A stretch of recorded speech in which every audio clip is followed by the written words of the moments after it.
what's coming up on deck. And I think we are, oh my gosh, we're like right on time. Look at this. So Sam, I'm gonna pass it off to you. Do you need, I didn't even think about this. Do you need sharing? Yeah. Okay. Great.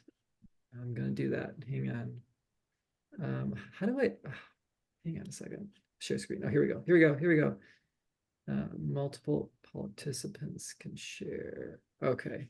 You should be able to share now, Sam. Go for it. Okay. Thanks, Steve. Hi, Steve. Hey, my colleague. How are you? I hope everyone is doing well. It's my pleasure to share my paper. Let me share my screen first.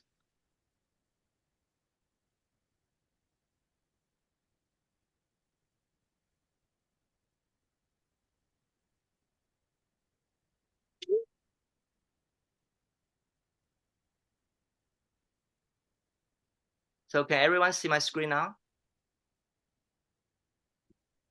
Great. And let me set a 10-minute timer. Okay, so the title of my paper is Developing Grace-Filled Identity Among Asian American Young People in the Honor-Shame Culture. So I will explore how the honor and shame culture shapes a young Asian American in spirituality. And I will argue that the key element to heal the shame is grace. So I will adopt the methodology of practical theology by Richard Osmer. So I will go 4 core tasks. So the first is the descriptive empirical task. What is going on?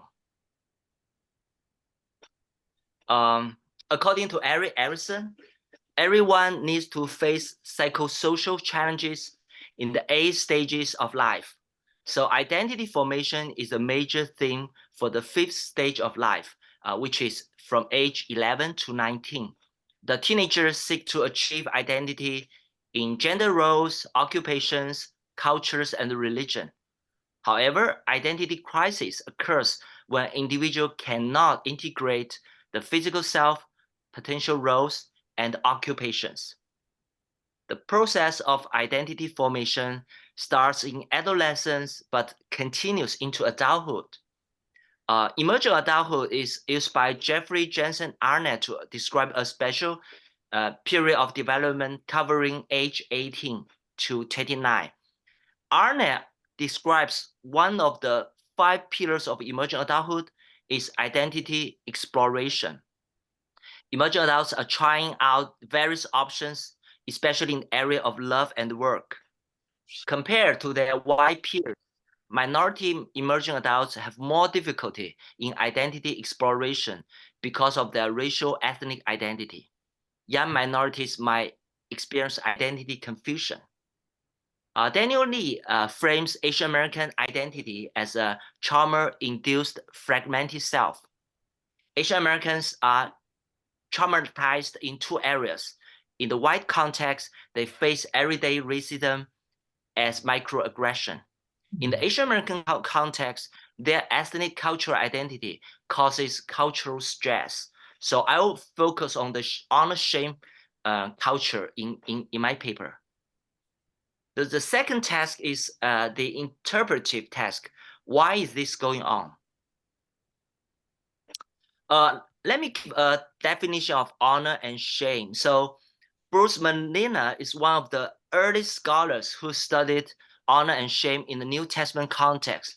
So according to Menina, honor is the value of a person in his or her own eyes, plus that person's value in the eyes of his or her social group. So honor is a claim to worth along with the social acknowledgement of worth. However, shame is much more complicated. Shame can be signified. Let me see. Shame signifies being viewed as less than valuable because one has done the kind of things that run contrary to the values of the community. However, shame can signify a positive character trait by avoiding the actions that cause disgrace. Shame can also be unhealthy and pathogenic.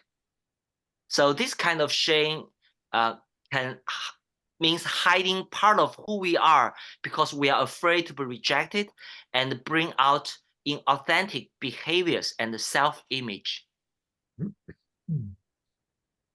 So I want to point out faith is a Chinese way of talking about honor and shame. So in collective societies such as East Asia, so we likely to attach greater value to faith than individualistic societies. Group-oriented culture, people pay great attention to hierarchy, social formalities, and indirect communication, and are more concerned about faith. For example, in Asian families, the priority is to keep family honor and unity. A person's group identity in the family can be traced back through one's ancestors and extend forward in one's children. Asian parents frequently expect obedience and preserve family honor by shaming their children. Having received life from parents, children can never repay the debt owed to parents and are ever obligated to give their parents honor, loyalty, and thanksgiving. However, the Western individualism and guilt orientation shapes Western theology in emphasis in legal languages, individual salvation, and the danger of doing works to earn God's favor. On the contrary, Asian culture emphasizes faith, honor and shame, relationships, and group identity. So this unique culture will affect how we understand ourselves and our relationship with God. So in order to better communicate the gospel and do discipleship more effectively among young Asian Americans, we should consider the characteristics of the cultural background. So I'll move to the third part is the normative task. What ought to be going on? So in this part, I will read the writings of Jesus, Paul, and Peter through the honor and shame perspective. So Jeremy Neri is a New Testament scholar. So he reads the Sermon on the Mount in the light of honor and shame. So in Matthew chapter 5, verse 3 to 12, Jesus declares certain people honorable who have been shamed for following him. So according to Neri, a Jesus disciple who experienced the shaming of banning because of following Jesus might also experience the shame and loss of wealth, the shame of loss of family, and the shame of hunger. So if you remember the Beatitude, so that's from verse 11, verse 3, verse 4, and verse 6. So from Matthew chapter 5, verse 21 to 48, Jesus enunciates the traditional ways of honor is achieved by aggressive behavior, such as physical or verbal abuse and sexual exploits. In Matthew chapter 6, from verse 1 to 18, Jesus expects his disciples to withdraw from public spaces and perform their acts of piety within household. In this way, Jesus redirects how honor is bestowed from granting honor from neighbors to from Jesus and Heavenly Father. So in conclusion, Jesus reconstitutes the game of honor by challenging the conventional definition of honor and sets up new rules and the play field about what is honorable and shameful. So I'll move to the book of Romans. So according to Jason Georges, so he did great job in stylizing Paul's epistle to Romans from the perspective of honor and shame. So according to Jason, so he understands first, God is the honorable creator and a covenanter. Second, sin is associated with shame and that is dishonor. Third, salvation is honor and glory in Christ. Fourth, Christian ethics is about honoring others according to God's code of honor. So also, it's important to understand salvation from honor and shame perspective. So this will make gospel relevant to honor shame culture people. So I quote from Anselm. So from his theory of satisfaction, so he proposed the satisfactory theory, defines sin as a refusal to render to God what is due to him, honor given by subjection of one's will to God's will. Also, I'll go to the book of First Peter. So according to Peter, honor is neither ascribed by blood and birth or achieved by human efforts, but a divine grace, which is bestowed to the disgraced people who are rejected by the world for the sake of Jesus. So I move to the last part, the pragmatic task. How might we respond? So I argue that young Asian Americans feel shameful when they feel they are not accepted by mainstream culture, their parents, and even the churches. So this is especially detrimental for their, okay, time's up, but I'll wrap it up. So this is especially detrimental to their identity formation. The key element of healing their shame is the spiritual experience of grace. So Louis Smith said that grace is the beginning of our healing because it offers the one thing we need most, to be accepted without regard to whether we are acceptable. So I will suggest 3 practical strategies. First, we can explain the gospel to the Asian American young people in the honor and shame term. The second suggestion is Asian American young people need grace-based preaching and teaching. Lastly, we need to nurture a healing community for young Asian Americans because healing comes with addressing broken relational systems. And my conclusion, in essence, this paper calls for a thoughtful and intentional approach to discipleship and identity formation among young Asian Americans, recognizing the profound impact of cultural dynamics and the transformative power of grace in the journey towards a grace-filled identity. Yeah, thanks for listening to my sharing. Thank you, Sam. Fantastic. Very good. Really, really great. Thank you for going first. We really appreciate that. So I wonder, let's give Sam maybe a few of the gift of our thoughts and responses to his presentation. Just unmuted, jump right in. Yeah, Hey, go Sam, it's Josh here. It's good to see you. Thanks for presenting. I really like how you rooted your theological underpinning in Jesus' teachings.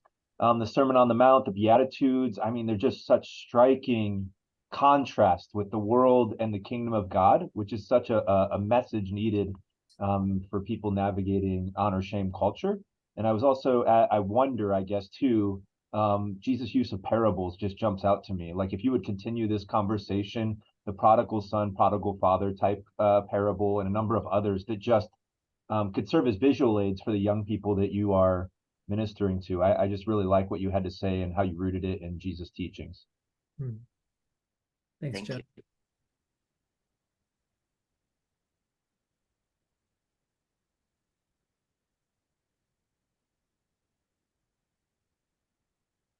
Listman, are you sharing with us or are you? I'm not sure if Listman. I'll chime in, Sam, and then maybe Listman can interrupt me if he wants. Go ahead. Go ahead, Sam. Sam, I really enjoyed it. The wondering I had is just about how to scale up. Right, I've found we've read a lot of books written from and for a specific community and kind of addressing, hey, this is a pain point in this cultural space. Let's talk about it and see how the gospel intersects with it.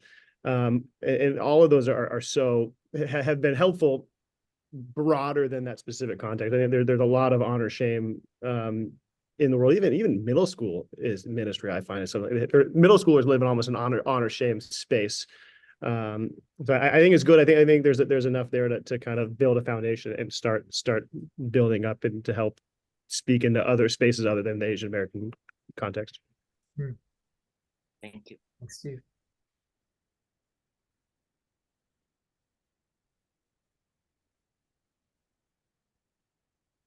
Hi, Sam. I just wanted to add that I really liked your your takeaway items, those three, the presenting the gospel and honor shame, preaching on grace, creating a nurturing, healing community. I felt like they're big things, but I can see exactly how they tie into what you were sharing and how those can be like really guiding principles for someone in ministry and your context as you share. And they're good principles in many ways. Like in education, we always say like what's good for one group is good for all, but it's specialized to your context. But then you're also giving us wisdom that if we're in a different context, like these are still great practices that we can implement in other ways as well. But I just wanted to highlight that I felt like you gave us really good practical handles for what you were sharing on. Thank you. Thanks, Amber. Anybody else have a quick word? Okay, Sam, you did it. You're done. You can just sit back now for the next 4 hours. Fantastic. Okay, who's up next? Looks like we've got Katie.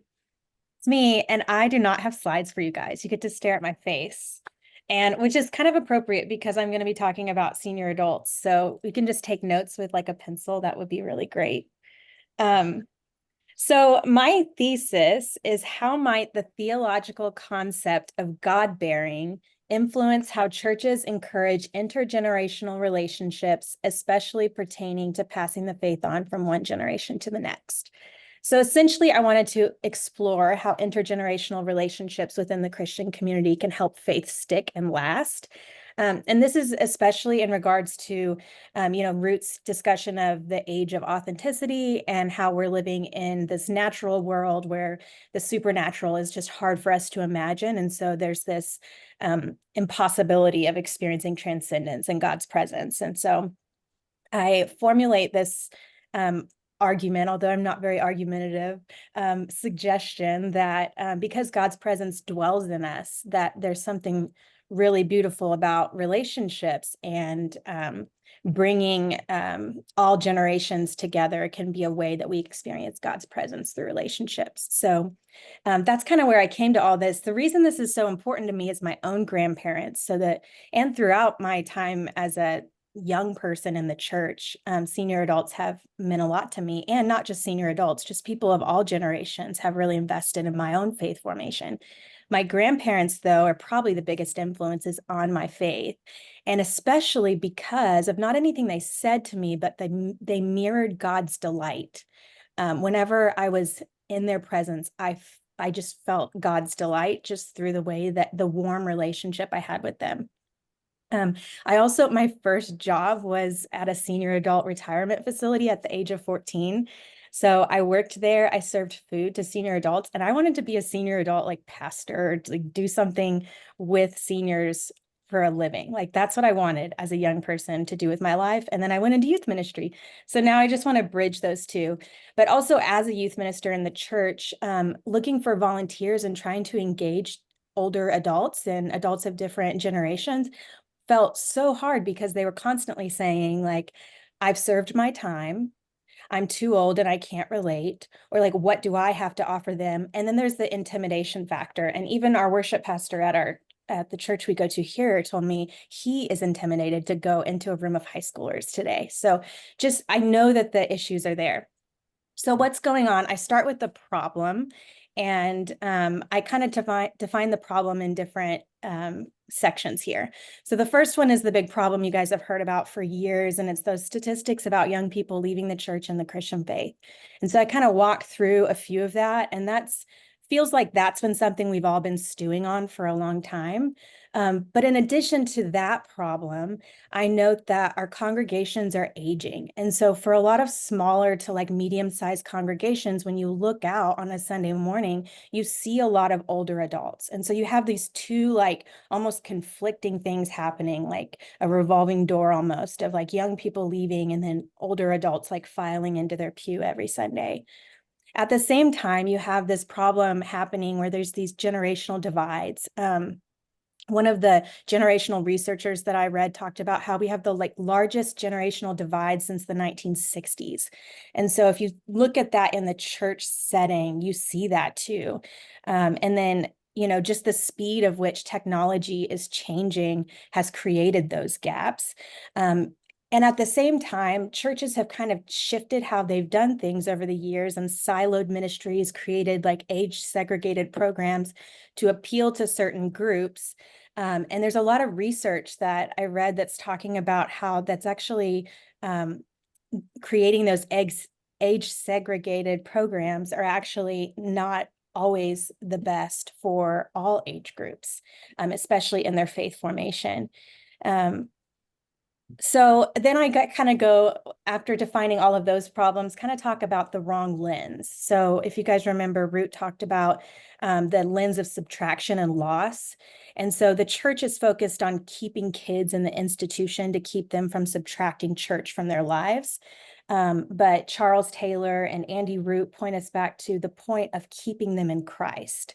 So we start missing that point, keeping them in Christ and helping them experience God's presence. So why is this going on? When I think of why someone would want to leave something or totally get rid of something in their life or someone, it's because it's not fulfilling them and providing for what they need. So I start looking at, what are young people longing for? And I argue that the church must reflect on its current structure, and ask if it fills this deep longing that young people are seeking. The first thing I say is not more information, more God. And that comes from a lot of sources, but even Kara Powell's recent book talks about how the current structure of church faith formation is information transfer. And this is especially problematic if you think about the idea that we're in the natural world, not the supernatural. And so if information transfer, transcendence, is doubted and questioned, so what they need is more God. They need more of God's presence. The next thing that they're longing for is the three big questions that we talk about all the time, thanks to Fuller: identity, belonging, and purpose. And young people want to find meaning beyond themselves, as well as unconditional relationships and connection. And so just having the church reflect on are they finding these things in the Christian community? So what ought to be going on? Instead of coming up with some kind of some program or a new book series or something, which would be total easy fix and would be amazing, and if we could all just implement that, then everything would be better. I suggest that the church has what she needs. She has the resources she needs.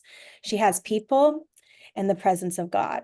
And so one of the quotes I say in my paper is, "The presence of God dwelling within an innocent child or the most aged and aching body has the power to pass faith across generations." So I start looking at God's people as bearers of God's presence. So I start with Mary, the Theotokos. So the Eastern Orthodox Church calls her that. They call her the God bearer. And she said yes to God. And so I kind of talk about how she was entrusted with handling the holy, but she also had to respond yes to that.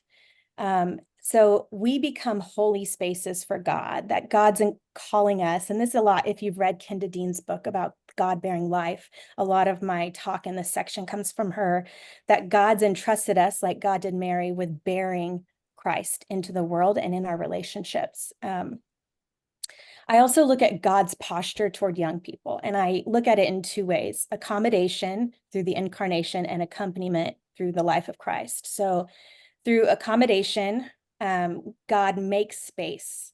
God moves, or in God's scenario, not just moving over, God stoops down. And so this idea that that's God's posture to young people is through accommodation. And so we can also adopt God's posture. And with the life of Christ, accompaniment, Christ comes alongside, or in some translations, it says he brought the child by his side. Then finally, I look at, and this was interesting to me because these were markers of intergenerational relationships across multiple resources, and I just kept reading it over and over again. So I came up with 5 markers of God-bearing intergenerational relationships. And there's spaciousness, storytelling, mutualism, mirroring, and blessing. Spaciousness is making space for the other. It's sharing power and taking risk. Storytelling, it's that remembering and telling the stories, but also being a good listener. And as you remind older generations remind younger generations of God's faithfulness and how they've seen it through their life and their wisdom.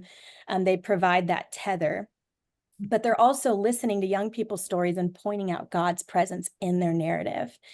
Then mutualism is this beautiful reminder that faith isn't just passed on, it's passed up.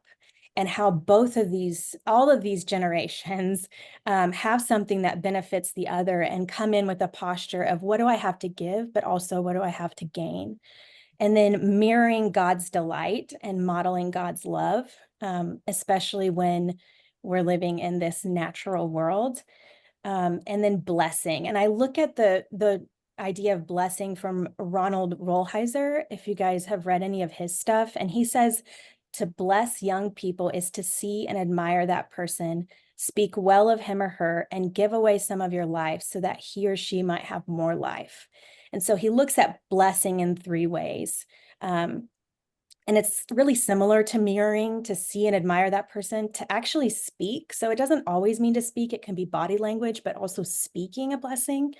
And I look at how Jesus did that. When Jesus did that with children, Jesus blessed them. And then my favorite aspect of how he talks about blessing is giving your death away, is how he describes it, but it's giving your life away. And so really brings meaning and purpose as you age and think about your life, like even to death, like you have something to give away, like to help the next generation. Ooh, have I gone over? You're right, you're close. I mean, I'm Yeah, kind of keep done. going. My last thing is just your rubric of like, how can we respond to this? I think, just reflecting on your current structure of your congregation and mapping like, here's where we are, and then dreaming about where you want to be, obviously taking baby steps and casting a vision. I think as I've studied more about generations, like I've grown in empathy towards my parents and like even how they're navigating like an election year. Like I just feel like the more we can learn and teach other people about characteristics of other generations, the more empathy and openness we'll have. And then again, I just think being successful with all of this is, well, my question for myself is like, how do you not just create a project or a program, but really shift a lens in a congregation? And then how do we make this shift sustainable for the long term? And then for success, like this is something you guys care about too. I don't think it has to do with you increasing in numbers of young people like coming back or something like that. I think it's asking like starting baby steps and then asking like, are the conversations happening? Are we seeing people like lean into what's uncomfortable and like have a little bit less anxiety about interacting with another generation? Are they in spaces where they're rubbing shoulders often? Like questions like that. So I have a longer list, but I tried to talk fast. That was fantastic. Thanks, Katie. All right. Awesome. I wonder. Reflect back to Katie. What did you hear, feel, sense, wonder?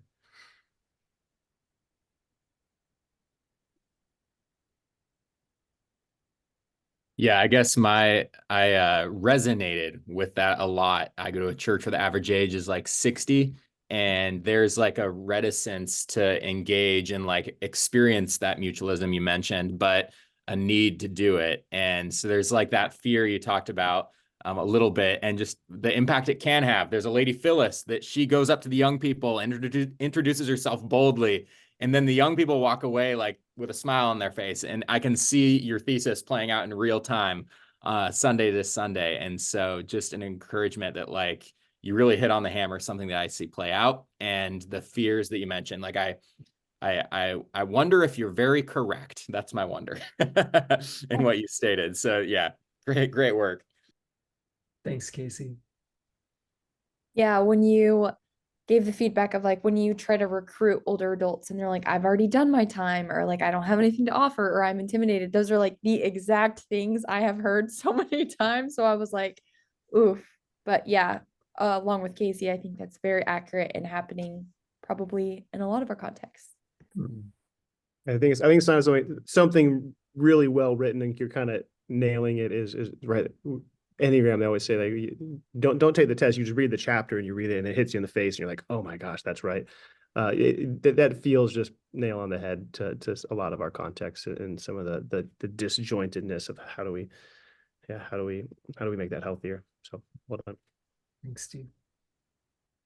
Katie, thanks for sharing. I think your research is very encouraging, enthusiastic, and inspiring. It gives us hope, right?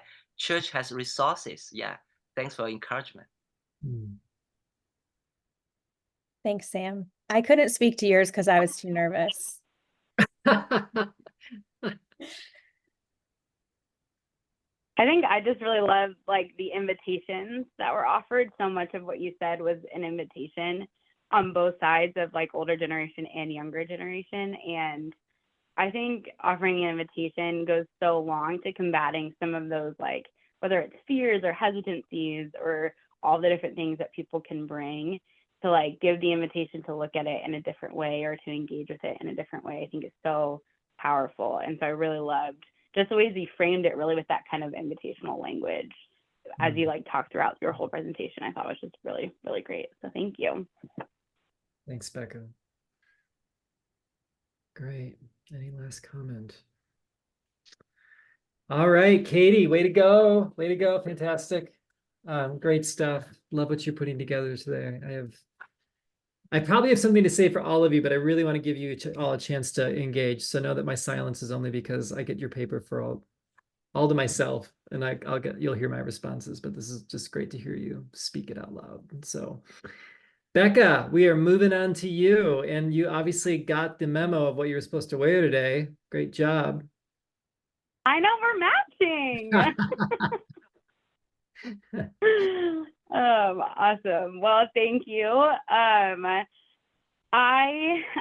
have been looking at and writing about, again, similar, I think, to Katie and Sam, just with what I'm seeing and noticing within our church, and I feel like churches within our area, similarly to what I feel like has been talked about, of just like where our young people are not entering the church. And so, but also noticing that I just feel like this movement towards just less community life happening within churches as well.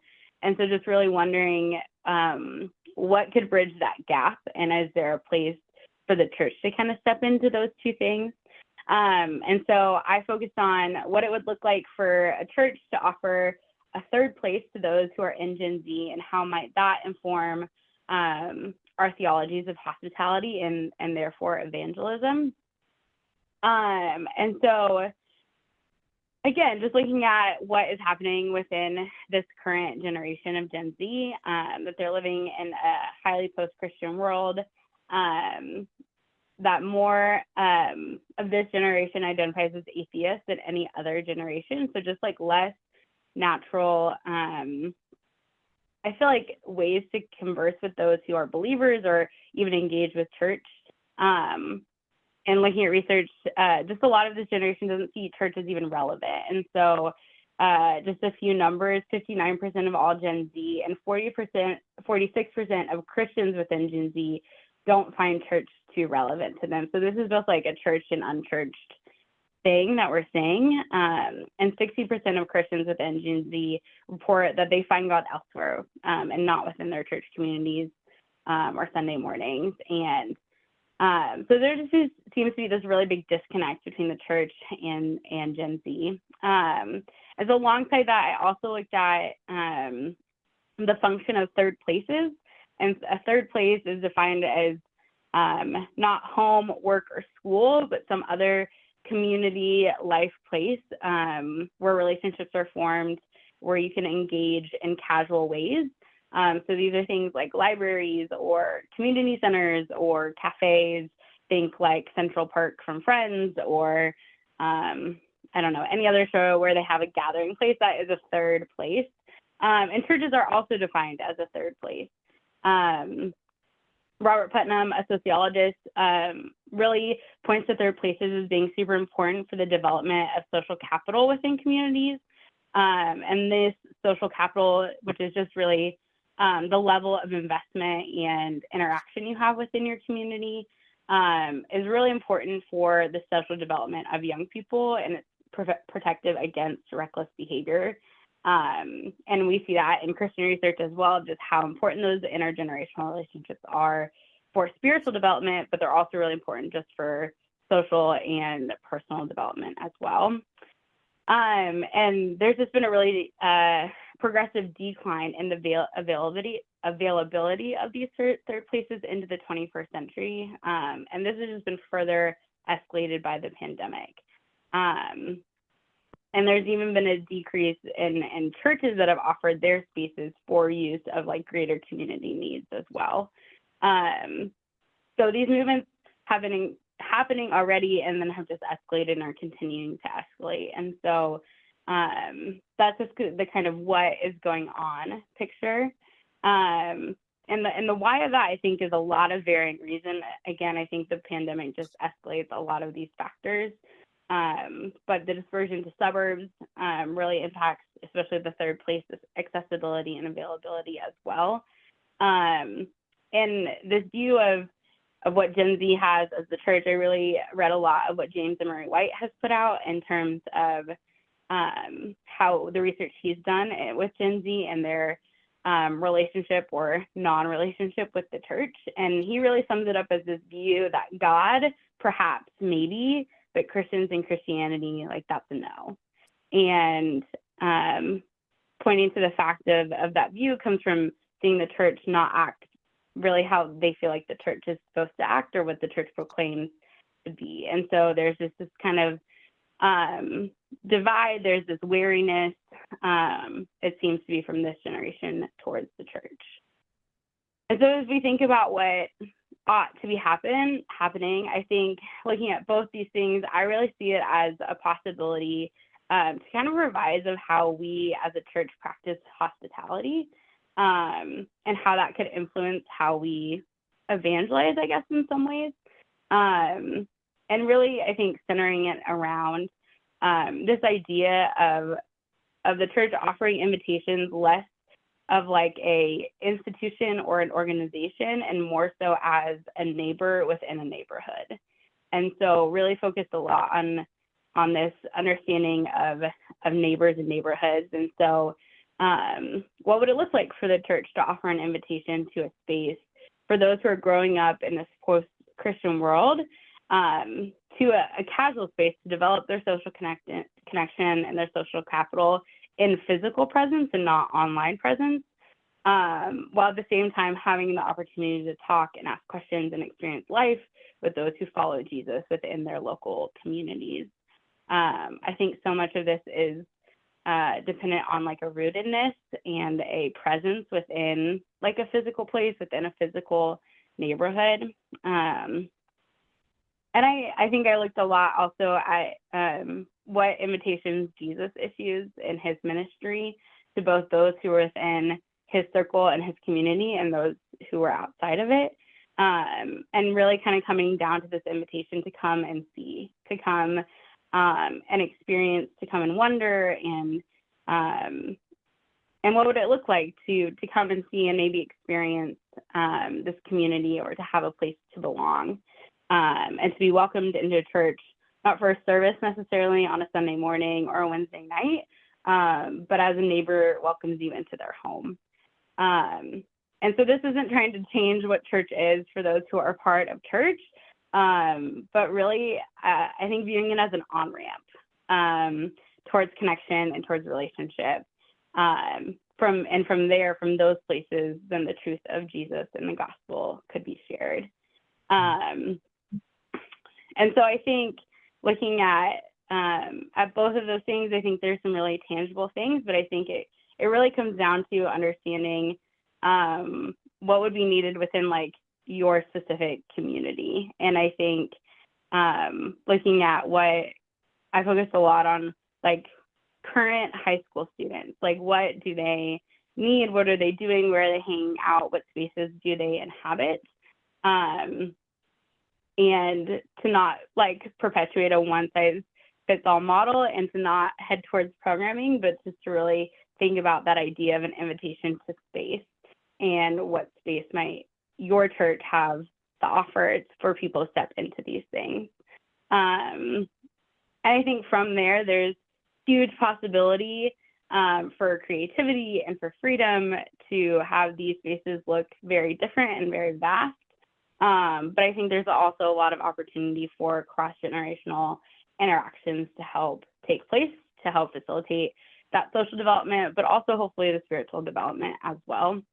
And that there's huge potential there to meet the needs of a younger generation who don't often inhabit physical spaces, but are in need of that and are in need of the relationships that come from being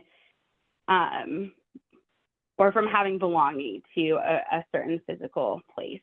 And so I think, as I look at all of that, I think there's then a next step of like, if there's these casual spaces where relationships could take place, and then in what way are people then, I guess, on-ramped further into like actual practicing communities? And are we like really equipping people to answer the questions and the pushback that this generation has in their, I guess, wariness of church, and they're seeing it as maybe an inauthentic or hypocritical place. And so there's the equipping and the training piece of like, how do we allow people to inhabit those spaces so those conversations can take place without coercion or judgment, but really just in the freedom of allowing those conversations to happen. Mm-hmm. So yeah, that's kind of what I had and what I've been working on. Thanks, Becca. Fantastic. Really, really important topic. Thanks for wrestling it down and thinking about it. Friends, I wonder. Reflect back to Becca. I really like the church as neighbor. And then you said within a neighborhood, just that line that you said, and just thinking about hospitality, like you're talking about a church, being this casual space, which it sounds like where they can be themselves and not have to hide part of themselves, like Sam was talking about, and that hospitality and like welcoming. So I wonder, can they take coffee in the sanctuary? Is that the welcoming? I'm just kidding. Like every church I've been in, like you walk in and it's the most unwelcoming space. Like there's signs about like what you can't do in the space.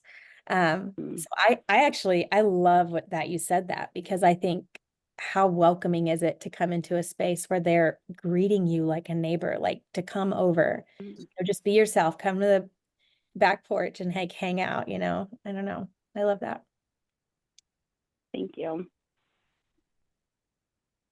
I would love just access to your paper, because I have been wondering what it would look like to open up some of our spaces, like before a youth group, but just as like a hangout space, a safe space for people in our community.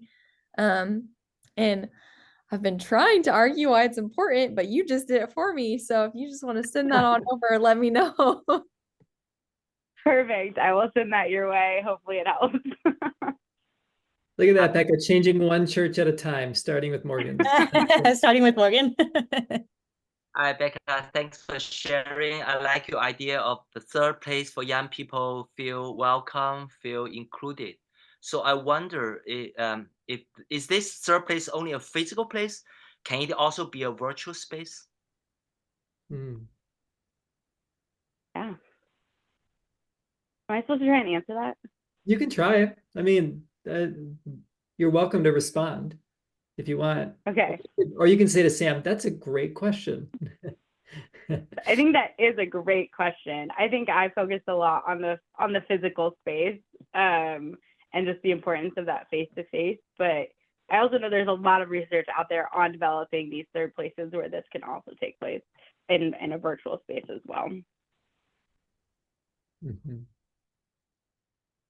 Here's a great example of you taking an idea and maybe focusing it on a particular domain, the physical space, but eventually taking Sam's question, if you really are excited about this, to begin to expand the concentric circles of perhaps other ways that impulse is thought about in some other domains, right? Not for this paper, but this is where we can build out our ideas sometimes. So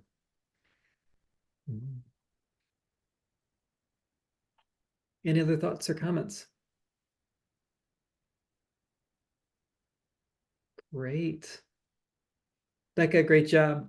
Great to see what you're doing with this and what you're doing with this idea of a third space. I think it's really, really, really, really crucial. So thank you. All right. We've got Dane. Hey, everybody. Let me share my screen. I realize that I am the person that is between you and your first break. So I will, try to keep this as brief as possible. So, and okay, can everybody see that? Yes. Great. Let me press play to make it all nice and big. I love to tell the story. A nod to a hymn that I used to sing growing up in my church. My research this quarter is focused on practical theology and evangelism. And it started with this question that I had surrounding testimony. And I had this question, does the concept of, quote, Christian testimony need to be updated or redefined to better reflect younger generations' faith journeys? And if so, what practices do churches, ministry leaders, and adults who care need to adopt in order to better understand young people's stories and support faith formation? And this is a question that is both personal to me from my own faith formation as a teenager, and it is something that I'm seeing in my ministry to teenagers even today. To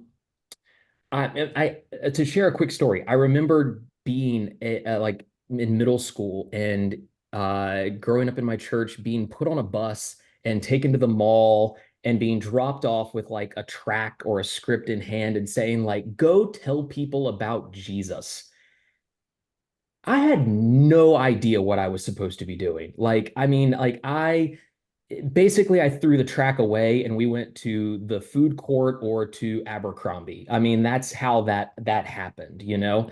And so I see that, not that exact thing happening, but I see similar things like that happening in young people today. And so that being said, I developed this thesis, and it says this: with evangelism among Generation Z in decline, the concept of Christian testimony needs to be redefined and or reclaimed to better reflect younger generations' priorities, environments, and spiritual journeys so that adults can help them grow to have resilient faith.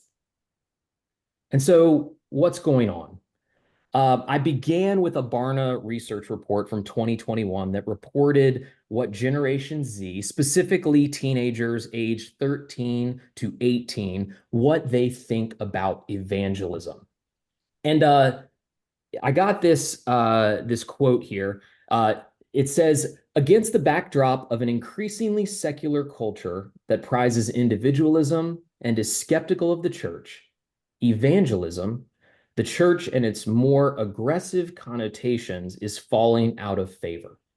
Now I'm going to come back to sort of the nuance of these words like testimony, evangelism, a lot of words in this realm. But I thought that was striking to me as what is reflecting what we see in younger generations.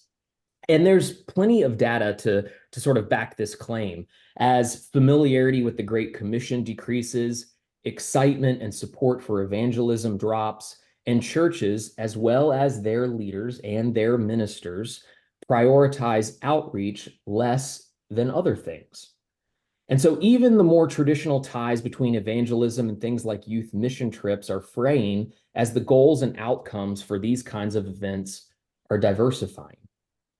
Even like at the most basic level, the number of teenagers who had in the past 12 months explained their religious beliefs to someone else who had different beliefs in the hope that they might accept Jesus Christ as their savior went from 63% to 45% between 1997 and 2009. And that's already over a decade old stat. And I realize that. So we have to assume that is probably even lower to date.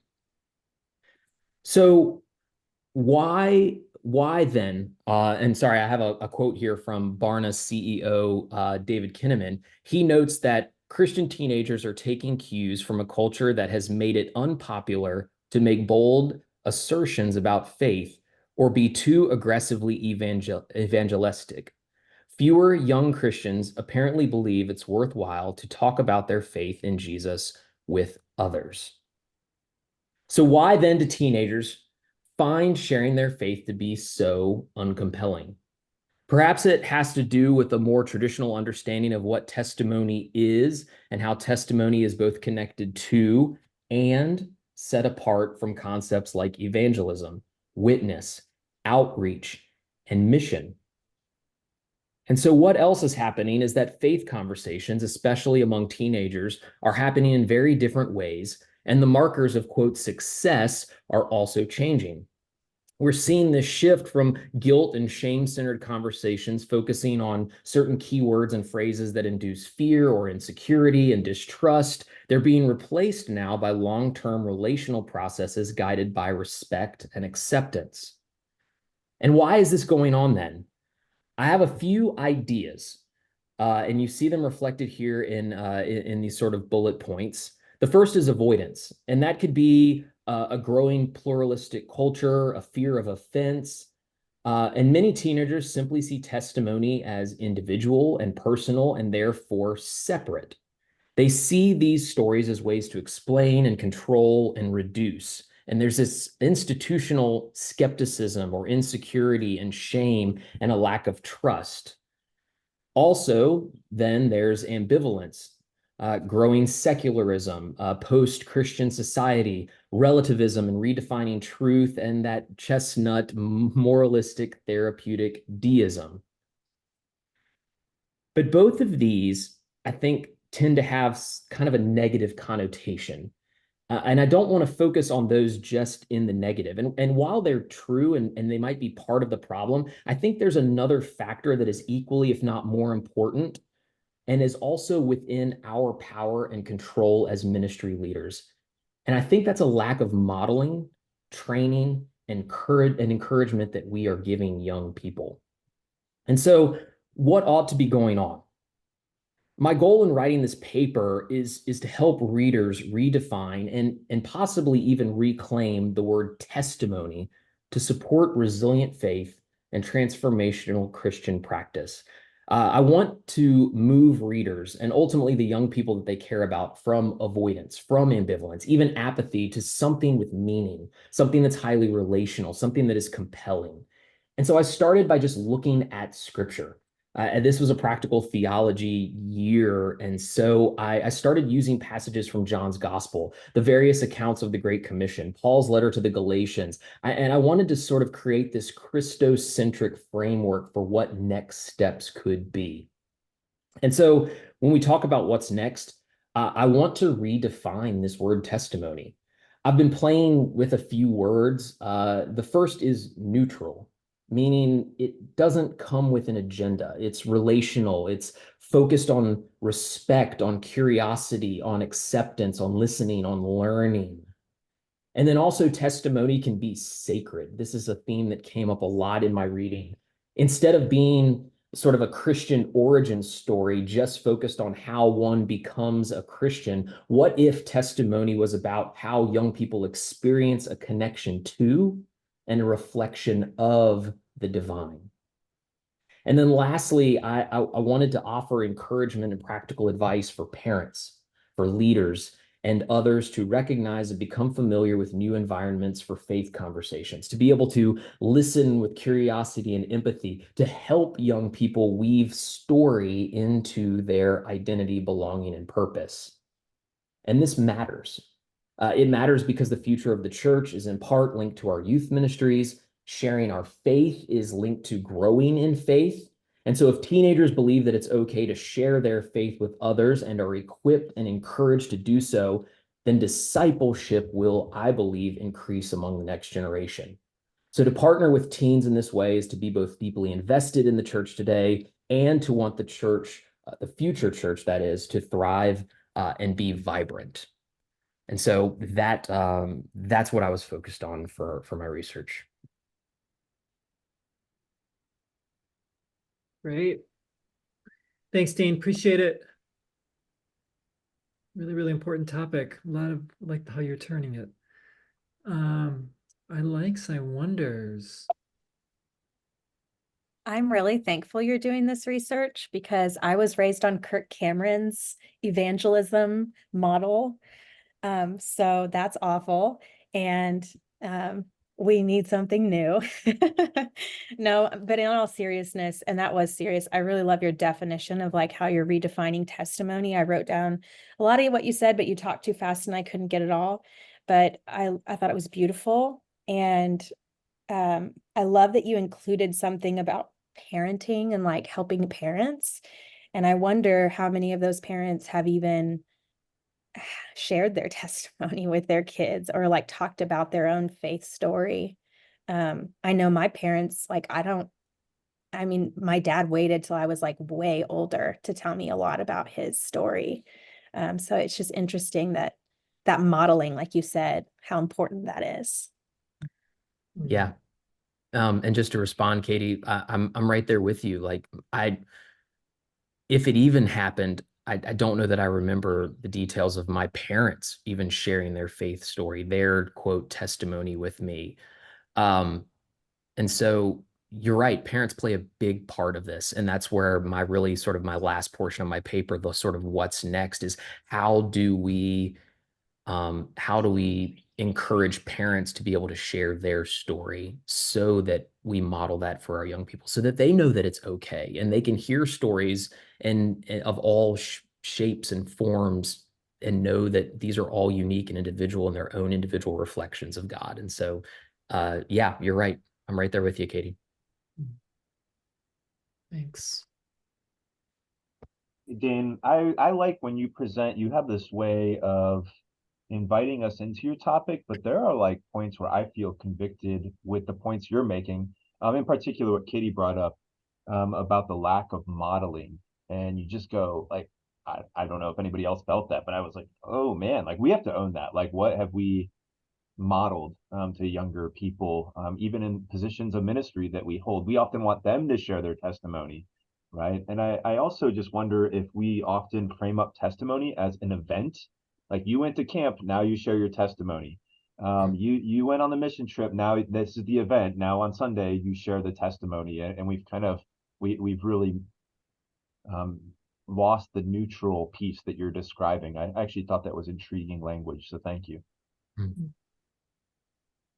Yeah, We're thanks, we're Josh. almost teaching them to perform when we do that, Josh. Like, as you said that, I'm thinking, oh my gosh, we're like teaching our kids how to perform and tell the adults what they want to hear so that they'll keep giving money to our trips and stuff, right? Yeah, go ahead. Who's going to say something? I don't want to jump in. I just want to say something. Yeah, thanks for sharing. Yeah, I really like what you shared. We need to change the narrative from of shame, guilt to respect and accept. So my paper is also I quite resonate and I am with that. So I also wondering. So I'm glad you make the distinction between mission evangelism. Also, I'm wondering how the contemporary cultural pluralism affect our understanding of conversion. So the goal, the purpose of testimony, are we converting anybody or we just share where we are? So yeah, also this is some very interesting terminology we need to wrestle with. Yeah, thank you. Very helpful. Thanks, Sam. I brought this up to Dane in our conversations this week, but just to carry him off Josh and Katie a little bit, and even Sam, what you said. I mean, in some ways, maybe young people aren't giving their testimonies for really great reasons. Like because it's become performative, because it's become disembodied, because it has become non-narrative, because it has become insensitive to the stories of those that we're communicating it to. I mean, in some ways, maybe there's something really positive about their non-sharing. And so I think it forces us to ask the questions that Dane's asking of like, well, what is redemptive about this idea of bearing witness, right? but it has to be placed in a context that makes sense to young people. So the resistance, again, may not be because they're being bad Christians. Maybe they're being better ones. So Yeah. I had to remind myself through my research that ambivalence and apathy are different, that apathy is just not caring. And there's probably young people that just don't care. But I think a lot of them are just ambivalent, which means they've got this conflicting idea of what their testimony is, what their story is, what God is doing in their life. And they're more confused than just they don't care. And I think the only way, or one of the only ways that we're going to be able to help them to solidify that, to just own that, is by helping them. We've got to let them know it's okay. They've got to hear our stories. They've got to be able to share their stories in this space that is guilt-free, shame-free, and we're learning about one another. I mean, there's great power in story, and so that becomes this sacred space. yeah. With no agenda, so to speak. Yeah. Well, thanks, Dane. Thanks, everybody. Great conversations. Great conversations with all the first 4. We've made it through 4 already, and we're already to a break. So we're gonna take 15. That's a very firm 15. If you could get back at bottom of the hour, like at 29, we'll kick it off with Josh. Dane, were you raising your hand for a question? I was not a question, but just to say, I know we've had a few people that have given their presentations with no fancy slideshow. That was me the last 2 years. I did not this is the first year that I've actually been able to put together like a PowerPoint presentation. So to all of you all, Katie, Becca, Sam, no worries. Like, you don't need a slideshow to just be awesome in presenting your information. That's just a little word of encouragement to everybody. So Dan, I think you used the same background that Steve used in our in-person too. So we see you. We see if you. if Steve does it, it can't be wrong, right? Oh, that's hilarious. Look, I've even got a denim shirt. Oh man, see, look at us. Pretty soon. I'm just Be like great. Becca and Steve. I know. We crushed it. We crushed it today. Okay, take your break. We'll see you in a minute. And Josh, you are on deck. Thanks for leading the section. Oh, very good. It is good to be with you, cohorts, for my 3rd year. And so, if you don't know me, I serve in campus ministry. I'm a chaplain at a small private Christian university in Southwest Pennsylvania, south of Pittsburgh. Some of my cohort members realize that I'm really close to West Virginia.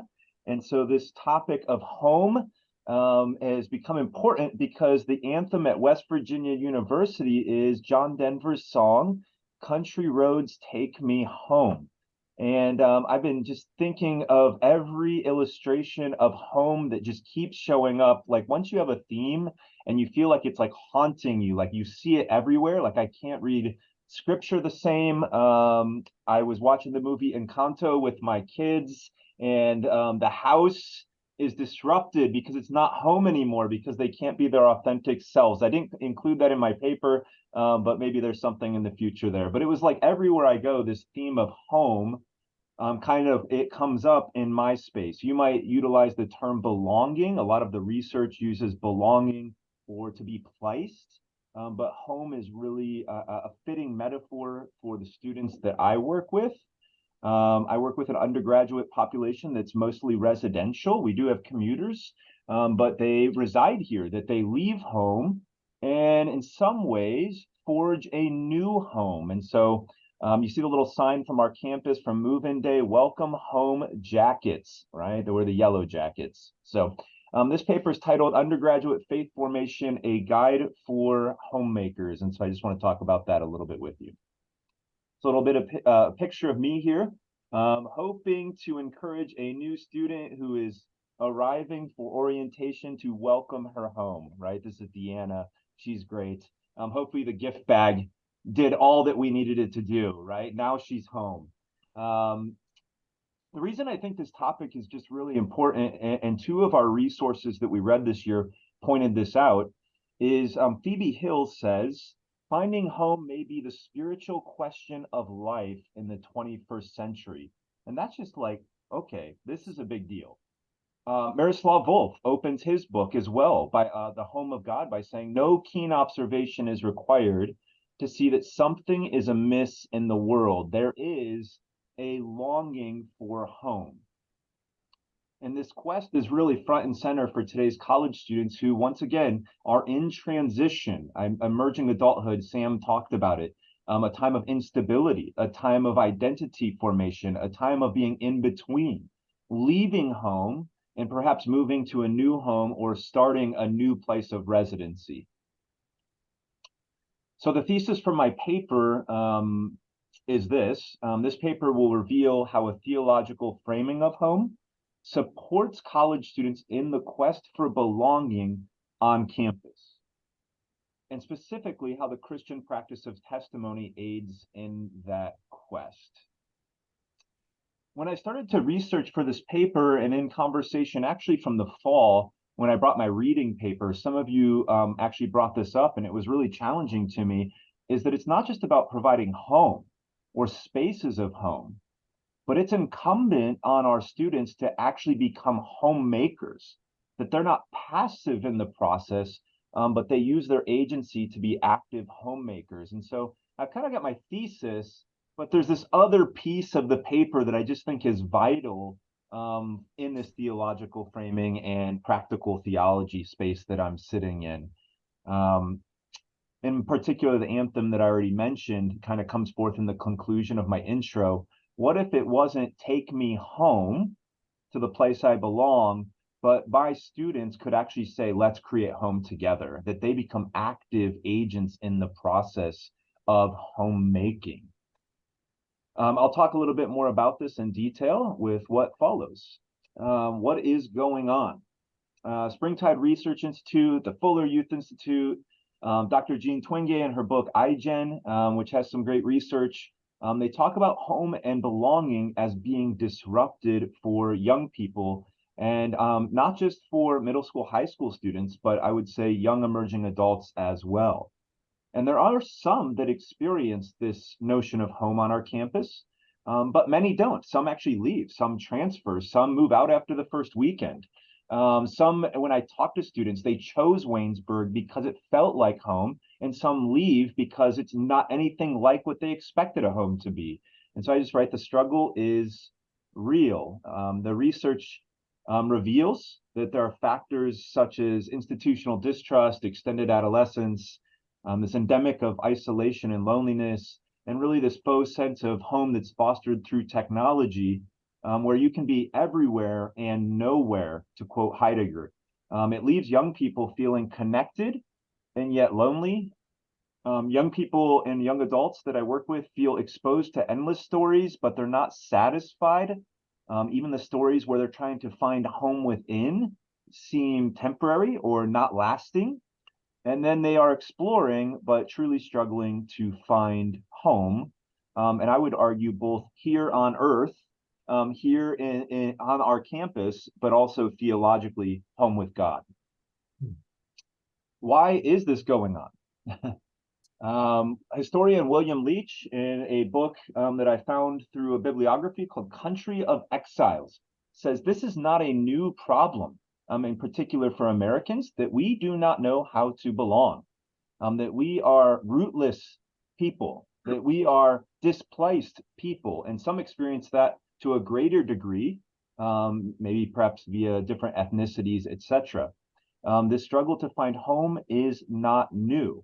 And then I even take it further back than recent history to the opening pages of the Bible, where I spend a lot of time in my theological content, that the book of Genesis provides a framing of home and homelessness, to use the words of Stephen Booma Prediger and Brian J. Walsh. They have a book called Beyond Homelessness. It's really, really good. And they say that Genesis is the ultimate story of being at home and then home breaking or homelessness, spiritually speaking, this metaphor. being placed or displaced, and being connected and wandering. And we look at Genesis 1, and we actually see that Adam and Eve were at home in the garden, both like physically, location-wise, but also in their relationship with God. They have security and they're flourishing in that relationship. And they also have a homemaking call, right? A call, Genesis chapter 1, verse 28, where they are called to be fruitful and multiply and rule over the fish of the sea and take care of this creation. They are both at home and they are homemakers themselves. That lasts for about 2 chapters in our Bible. And by Genesis 3, the stability of home is disrupted. And this cycle of home and home breaking, or home and exile, runs throughout the Old Testament. And I kind of work through that a little bit in my paper. But the reality is, for today's college students, this very tension is still ongoing. This tension of home and exile is commonplace as one navigates the journey of meaning making and identity formation. So what ought to be going on? Phoebe Hill says this in her book, and it's just a powerful quote that helped guide where I was going in my paper. She says, "We must create homes that point beyond themselves." Many of my students are curating homes, maybe even digital homes, that often mirrors them, themselves.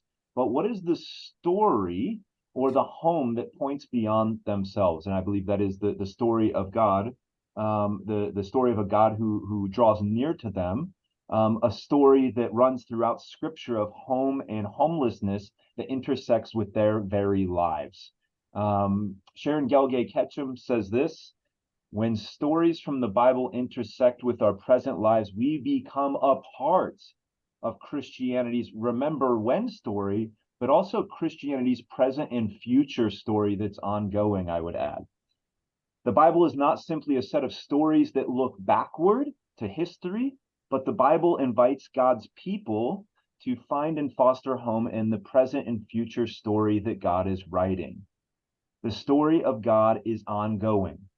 Most of my students can probably quote facts and information about God's story when I ask them. This is a Christian university that I work at, but I don't know if they always realize that they are a part of God's story, that they are a part of God's moving, living, dynamic, ongoing story. And so I add a quote here on my page 11 here: "Knowing the story of home in the Bible allows college students to process home within their own stories." One of the ways that we can do that, a starting place for homemaking, is kind of an odd starting place. In fact, it's probably the place that we most often skip over when we open up our New Testament, and it's Matthew's genealogy. Walter Brueggemann, in a book called Cadences of Home, talks about the importance of genealogy and Hebrews 11 and faith here, is that we look back, and as we look back, it helps us realize that we're actually a part of this ongoing story. That Matthew's gospel, as we actually trek through it, is a story of remembering home with God, God's faithfulness, and what it means to be homemakers that go and tell, right? They come and see and go and tell.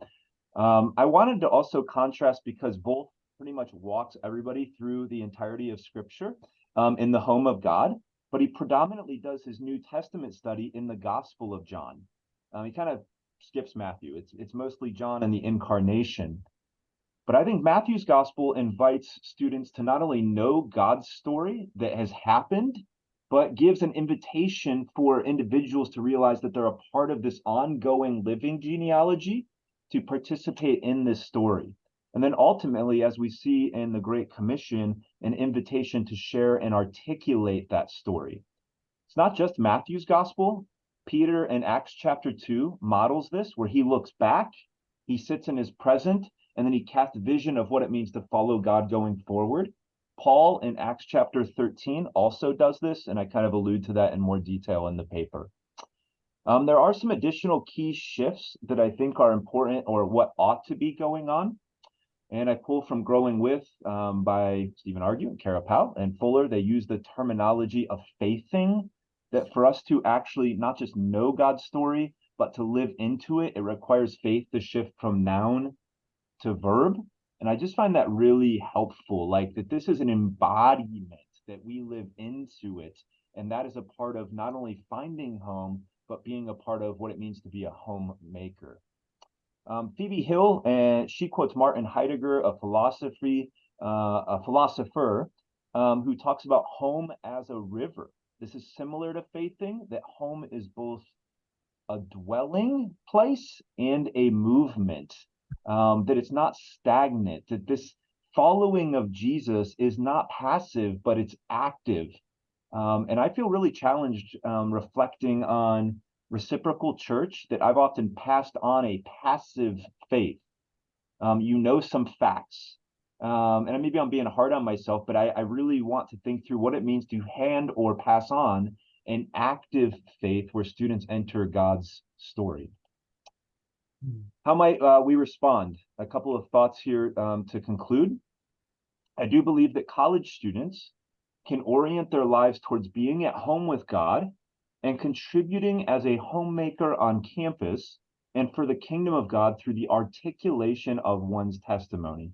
Several of you have already pointed out how powerful story sharing is, remembering God's story, articulating God's story, and articulating the intersection where God's story and your story meets. Amanda Drury saying is believing. I mean, what a text. Over and over again, she talks about articulation and testimony sharing as crucial to faith nurturing. And I add here that articulation and testimony sharing is at the heart of the faithing process and what it means to be a homemaker. I also add a section in my paper where I talk about colleges and universities being storied places. These are places with history. These are places with stories. These are places of ritual and tradition. And God's people are storied people. This should be an easy place for us to do the sharing of story, right? Ultimately, I argue that homemakers beget home on campus through articulation. And that's both on the individual, but that's also on me as a campus ministry leader. Do I decenter teaching? Do I create space for testimony sharing? Do I model this? Do I invite students into recognizing where they've come from, where they're at, and where they're going, and how that intersects with God's story? And then I conclude here, the college campus really becomes just one place of home along the journey of development. This isn't the ending place for them. I get students for 4 years, maybe 5, right? And maybe less, maybe a month, maybe a semester, maybe they transfer after 1 year. And so the college campus simply becomes one place of home along the journey of development. But even more so, it can be a key place that assists emerging adults in being the needed homemakers going forward. And not just for the campus, but I'd argue for the local church as well. I know that I'm not necessarily in youth ministry as my primary occupation right now, but I think that this conversation is relevant as I reflect on the times where I've just tried to create home. Like our youth room was a home base for students. Our program was a home base for students. And I'm sensing more and more, just as some of you have, that we have a call to equip, train, and come alongside the needed homemakers for our local church and for our campus communities. And so rather than a passive, here's home, how do we invite them into an active, engaging homemaking call that I believe is a call that we all have as witnesses to the kingdom. So, hey, thank you for your time, and hopefully you were tracking with that. Thanks, Josh. Really appreciate it. Okay, maybe we have about a minute. Love to hear what you like and wonder. All right, I'll get in here first, Josh. I love, you can tell, I can tell the difference, and this is not a slight, this is a compliment of you. I can tell the difference between somebody that is a college minister and somebody that just does college ministry. Like the way you carry and resonate with these college students' stories and experiences, like holding the tension and the exile and the identity formation And obviously, like, I resonate with the power of story and testimony, just given my research this year, but I just feel that and I love that from you, Josh. I wonder, because I'm pinging on this word foster, and I don't know that you meant it in the same way that I receive it. But as a foster parent, I understand what it means to welcome people into a world temporarily, for a limited amount of time. And so I wonder what role do local churches in these college cities and towns play in welcoming students for this limited time? How do this idea of homemakers, this responsibility and what you're challenging students to be, how does that pair with the hospitality of local people that are coming in and saying, come be with us? And we know that in 4 years, you're going to go away again, but how can we be the best home for you in this space? And so what challenge are you giving to local congregations to be that place of welcome? And so I loved this, Josh. I'm so looking forward to reading more about this. I want your bibliography, by the way. So Yeah, I'll send that to you. Yep. Thanks, Dane. Can I say one thing? I know we're like, I wonder, Josh, are you trying to redeem the term homemaker to like redefine it, especially for women, or would it be better to use a word like curator of home or something like that? Because when I hear homemaker, it is like women should be barefoot pregnant in the kitchen, you know? So like it's not a good word in the world of women. Sometimes it's got a very negative connotation. But I love everything you're saying about belonging. And so I wonder if, are you maybe going to redeem that word in your research, like in your paper, or redefine it and then help college like women who come in, you know, like see that in a different way, which I think is totally possible. But that was one thing that stood out to me. Yeah, that's a good point. My paper, I don't redefine it because some of my sources use that language, and they weren't like manly, like HGTV sources. They were just some of the Yeah. scholars. They're kind of riffing on the metaphor home, homeless, and those words are all loaded. And it's one of the reasons I kind of like home. It's to me more personal and even more striking than like belonging just Yeah, doesn't do it for me, but home does. But I I hear what you're agree. Yeah, maybe I'm old school, but I think it was like Susie Homemaker. Like that was like, it just kept popping up for me. But I was going to say the two Bible stories that really do the hospitality work that you're talking about to me are Priscilla and Aquila. And especially because they didn't have a home, they're, you know, refugees and then fleeing. And then they created homes for people. They created shelter for people through their tent making. And then Lydia as well, who ended up opening her home as like the first house church, as like a refuge, like a space for Paul and Silas. So anyways. Thank you. Thank you you. for that. Hey, this is a great example of, Katie, I really appreciate you bringing up the idea of homemaking. I think just hearing it perhaps through a female ears, Josh, I think that, and I know you've probably thought about this, but I think it's just helpful to hear how we try out terms and see how they sound, right? And I think that just helps us get better at communicating the really good ideas that have been presented. So Josh, thank you, and Katie, thanks for not holding back and offering that perspective. That was really, really great. We're gonna keep moving. And I think Listman is up. Listman, what time is it over there now? Is it 5 a.m.? It's 5:50 a.m. Oh, you get the prize for so early this morning. So good to have you with us. Thank you. Okay, let me start. Hey, listen, since we didn't have the privilege of having you at our cohort in the fall, because of you being overseas and everything, maybe just take a minute to just share a little bit about who you are and where you're coming from, and Sure. I think that'd be helpful to the Uh, group. okay, are you able to see the full slides? Yes, we can see it. Mhm. Okay, yeah, my name is Lisman Komaladi. I was born in Jakarta, Indonesia, but I've been Staying in Singapore in the last 20 years. At the moment, I serve the student ministry, the campus ministry under IFES, International Fellowship of Evangelical Students. I think in the US, you call it Interfaculty US. Before that, I served in Singapore, but now I serve more in the regional East Asia. Yeah, so there's a quick introduction about me. Thank you. Thank you.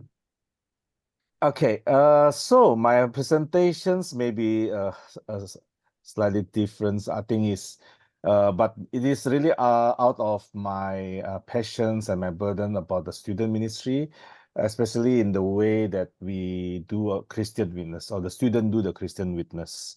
I refrain using the word evangelisms here because I believe Christian witness should be broader than evangelisms. So I put the title is conviviality. What is conviviality? I will mention that later as a way of Christian witness, propagating Christian faith among university students in Singapore. So my presentation flow will follow the suggested rubrics. We'll start with introductions about thesis questions and the overview or landscape of Christian witness. Then I'll do a critical analysis of Christian witness including among the youth. Then I will take Singapore youth as a case study, transcendentals, imaginations like what William Diners say. Then I'll go for then I will borrow this concept moral imagination framework from Paul Lederach. Then I'll do some theologizings or practical theology of moral imagination of Christian witness. Then I'll end with the suggestions of how actually a way forward of Christian witness. Then concluding remarks. Okay. So my thesis question, my big question is, what might Christian witness look like in the lived experience of the youth? So this is my big questions in general. So that's why I'll start my my writings with a big survey or landscape of what Christian witness is all about. I know this is very huge, but we'll go through some zoom on some two ideas of Christian witness in the Bible, which is one is on the Old Testament's witness as a legal term, but in the New Testament is more witness is a summon. Then I'll borrow some theological ideas from some theologians like Karl Barth, that actually how the Christian witness, holistic, ecclesials, and as well as Christocentric. I'll come back to these ideas later when I do the theologizings of my research. And lastly, I'll do a survey of the Christian witness through ages, some approaches and initiatives from the early church to medievals, the Reformation periods, how the Christian witness was done, or including the evangelism program during the pietistic period, modern, and to the recent evangelism program like four spiritual laws, 2 ways to live, alpha course, and kind of things. So based on surveying the Christian witness landscape, I came to the second part, my critical analysis, the Christian witness, especially among the youth. There are three concerns that actually I have. One is I noticed that the Christian witness among the youth is quite programmatic, is in over reliance on methods. Witness or evangelism is strongly associated with certain methods, and they are always from time to time craving for a more effective program, more effective method, how to convert more, how to get easier for people to come to faith. And that's why there's a tendency of factory mindset. That actually evangelism is reduced to a program, and then is in order to produce output. At the same time, it's also Christian witness among the youth is also can be elitist. Only few are qualified. If you go and come for the training, then you are qualified. You are certified trainers. You are able to do it. And then among the qualified or the trained, also only few do it. That's why sometimes among the Christian circles or in the youth, there's a case systems. There are actually people who do evangelism, who are equipped for certain evangelism methods, are more have a higher status than the rest. And there's a tendency of this gaslighting atmosphere, create guilty feelings among the youth. The key question is, have you done this or not? Have you executed this method or not? This kind of things. And lastly, I think is also is pretty ad hoc. The ideas of evangelism or witness, Christian witness can be like a hit and run mentality. As long as I've done the method, do all step by steps, then I have done the Christian witness. So there's a separation between witness or doing a witness, be a witness, and the discipleships. So another thing is actually is the presumed context sometimes in all the especially in the last 40 or 50 years, some of the evangelism or witness initiatives is the assumption is always that we are still part of the Christendom. Actually, Christianity is the majority.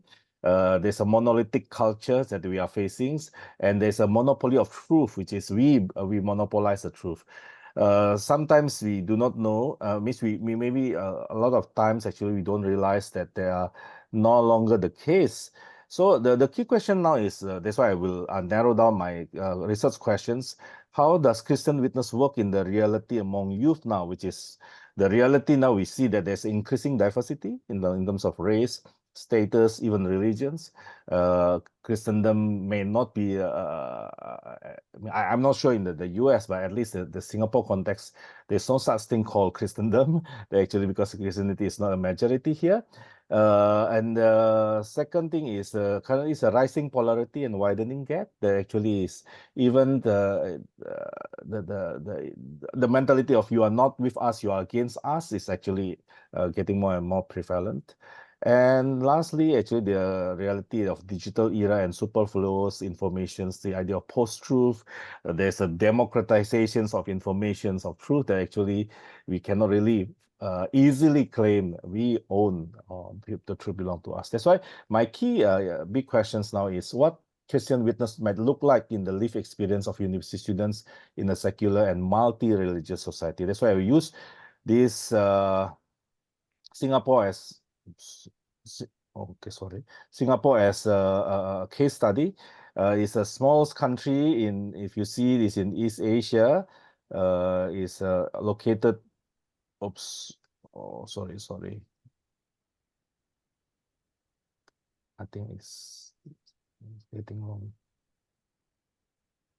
Yeah, it's located in between the two oceans, and then at the end of the Southeast Asia. Oh, sorry. Yeah. Okay. It's okay. These are the map. If you don't know where Singapore is, it's the smallest country here in terms of land size. But Singapore has. Oops. Do I lose the connections? We can hear you. Okay, good. Yeah. Okay, we have 7 million people with 4 official races. They're multi-ethnic society, as well as it's a multi-religious society. I think the slides. Oh, there are 80% of 5 official religions. Buddhism is the largest, 30%, while Christianity is only 20%. The rest is 10% is Islam, Taoism, and Hinduism. Even 20% stating that they are free thinkers. Okay. Singapore society stems as quick as social political backgrounds. There's some traumatic riots before, but I think the key thing that I would like to mention here is Singapore as a society is a multicultural and secular society. The founding fathers actually saying, the Lee Kuan Yew is saying that religion cannot be a force of national unity. Indeed, secularism is essential for interreligious harmony. Singapore is a secular state. The first president say, and the supreme source of political authority is the constitutions that guarantees freedom of religion. That's why I think in Singapore, I think I will mention again, there's a state involvement in the religious affair as well. So based on this context, I'll focus and zoom on this one group of Christian students in NUS. NUS is National University of Singapore, which is the largest universities. And this group of students called Facility Christian Fellowships is evangelical student groups, the largest group in Singapore. They have 500 to 600 members. And I review all the programs and initiatives in terms of Christian witness from 1960 to 2000 now.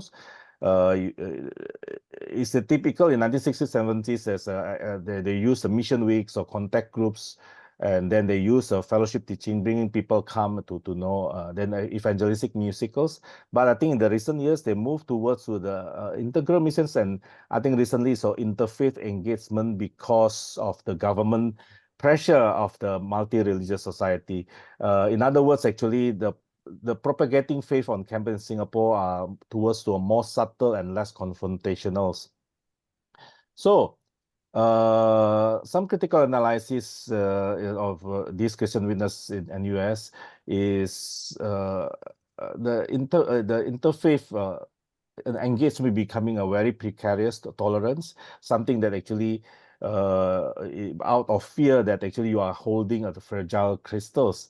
Then second is when you interact with others is sometimes based on a fearful embrace under constant gaze, whether we are still in alignment with what the policy is about. Then at the same time, the consequence is becoming a reductive relations. So I use these moral imaginations as one of the framework that the proponent is John Paul Lederach. Basically, it means the capacity to envision and create alternative possibility for any conflict or promote reconciliations. Okay, I know my time is short, so I think is the moral imagination is actually to have idea that how we despite this not ideal reality, we can have a moral imaginations to have this on the transformational levels, and then how actually the every aspect of the groups actually can really play a part in it. So let me go through my proposals that what the moral imagination of Christian witness should be in Singapore campus. The Christian witness should be something that actually is courageous enough to embrace differences, and also bold enough to work together with students or from other faith that with like-mindedness for the common good, as well as create a shared space that actually is not just with the impulse, but actually that they can relate and interact in the everydayness of life. So when I theologize these moral imaginations, I come up with these three things that actually we can do, that actually Christian witness to be something that an interconnected web.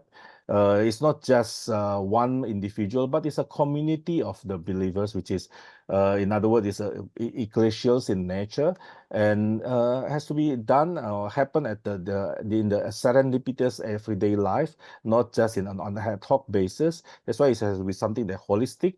And lastly is to promote a life together where people see your life rather than just your word or even actions. Because from your life, people can see Christ. It's a Christocentric. So my suggestion is actually how we put this idea of conviviality as a way of Christian witness beyond just hospitality and double visions to see from their point of view. Not just negating or subjugating differences, but normalizing them, how we live with differences. And conviviality comes from this Portuguese idea, means the process of cohabitations and interactions that have made multicultural an ordinary feature of human life, Paul Gilroy says.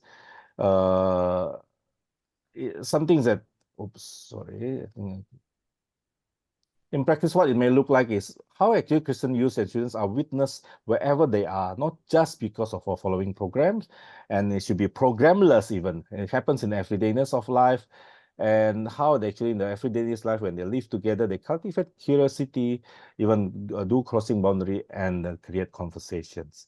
So in other words, and if I conclude my presentations, I do a critical analysis on contemporary Christian witness among youth, which is my concern is programmatic elitism and ad hoc, and they are using Singapore as a context, as we see a shift from propagating faith becoming more subtle and less confrontational approach or interfaith engagement that become a concern, because then Christian witness can become very sterile. That's why I do critical analysis, as I mentioned. Then I use a framework of moral imaginations, how actually Christians witness should be able to embrace differences, to work for common good and creating common shared space together. And with this, a practical theology of Christian witness on campus, at least in Singapore context, how we can create Christian witness more like an interconnected web, happen in everydayness life and as a life together, which is I mentioned as a my proposal of conviviality, as a way of Christian witness on campus, students of different belief living together in shared community where differences can be normalized and interfaith friendships are indigenous. Okay. Thank you. Thank you, Listman.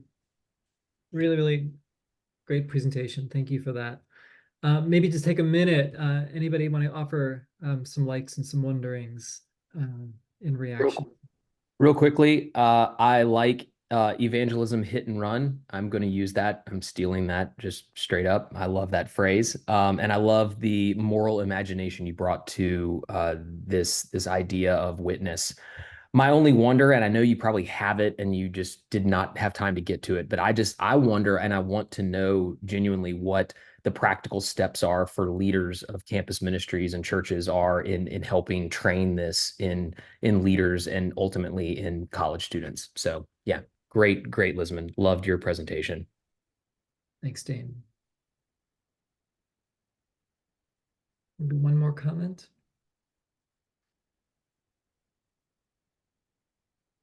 Okay, great. Well, thank you again, Lisman, very, very much. Very, very, very intriguing. And good to see the connections overlapping with people's presentations. So that's good.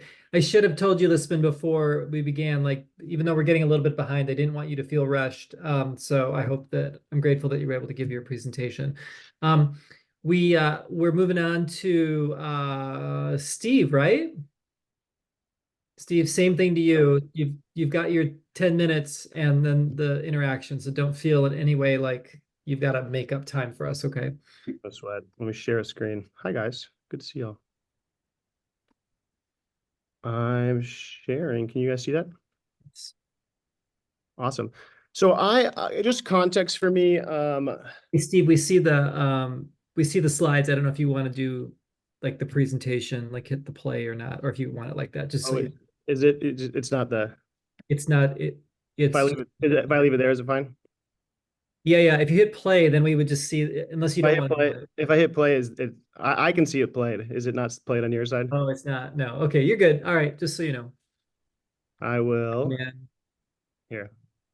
Hold up. I'm just gonna stay there. Is that fine? Yeah. You can see it, okay. So context for me, we serve it's a truly intergenerational church. I feel that the tension of it, and I leaned a lot on Root and Taylor, and I'll get into that. But I feel the tension of standing in the pulpit, and I feel like I'm talking to a few different people who have just completely different starting points of their story. A hope of my research and something I poked to a lot in my paper is a desire for creating space for intergenerational conversation, specifically within family units, within mentor relationships, to help have conversation across difference, where we have different starting points. And I leaned a lot on Root and Taylor's secularism hypothesis, and if this was playing how I wanted it to, things would appear and it'd be cool. But just imagine it's happening. But so the bottom half of this chart here is nothing new. It's what Steve walked us through in person, right? Root and Taylor talk us through these phases of secularism and this shift over time of a cultural conception of secularity and the transcendent. And Root really leans in on it and essentially says, we are in secular 3, but your church is still calibrated for secular 2. That our goals, our programs are geared to a secular 2 reality, and we need to kind of get with the program and start realizing that our people are in secular 3. And so my wondering what helped me to or gave me language, I feel like that sense that the world is in secular 3, but our people kind of grew up in secular 2. Even my congregation is filled with with people who are still living in secular two. We're still calibrated kind of for secular two, and it's almost a sense that we're almost secular 2.5 or 2.75. We're still in this crossover phase, and Rudy even talks about a bit of the discomfort of a crossover phase of 1 to 2, right? Where secular 1, where stuff like relics had this high holy power, and secular 2 in this more enlightenment era space. It was a pretty quick like throw them out.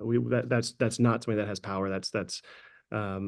Yeah, it's just maybe a historical marker. But he gives us language to we're kind of in this nebulous secular too. And so I take that for granted, and I step into this next space and lean on this first understanding. We teach in our communities. We teach from the pulpit, and we hand parent equipping things to our parents and grandparents, and we ask them to have these conversations at home, really in a complex community where segments of our or whole even generations of our communities have different starting points, different understandings of what the God's transcendent action in the world looks like. And so we're sending our people out into a complex world and asking them to wonder together. And we are actively teaching our people to do this. And we're teaching from the pulpit. We're giving a gospel message, telling the Jesus story in a complex world. And I kind of lean on it as I begin to theologize. Jesus did too. Jesus taught in a pretty complex world. And so I build from there, and I walk through parables as a model for teaching amidst complexity. And because all of the parables of Jesus would just be an unwieldy thing to undertake, I leaned in on the parables of the seeds, kind of sower. There's a section in Mark, Luke, and in Matthew where it's right where he starts teaching in parables. It's coupled with the crowds kind of coming, and Jesus standing before all these people, and he starts telling stories, and then he gives in each one of them, he gives a little explanation to his disciples. Here's why I'm teaching in stories, and each of those segments are kingdom parables. He's telling the kingdom of heaven is like.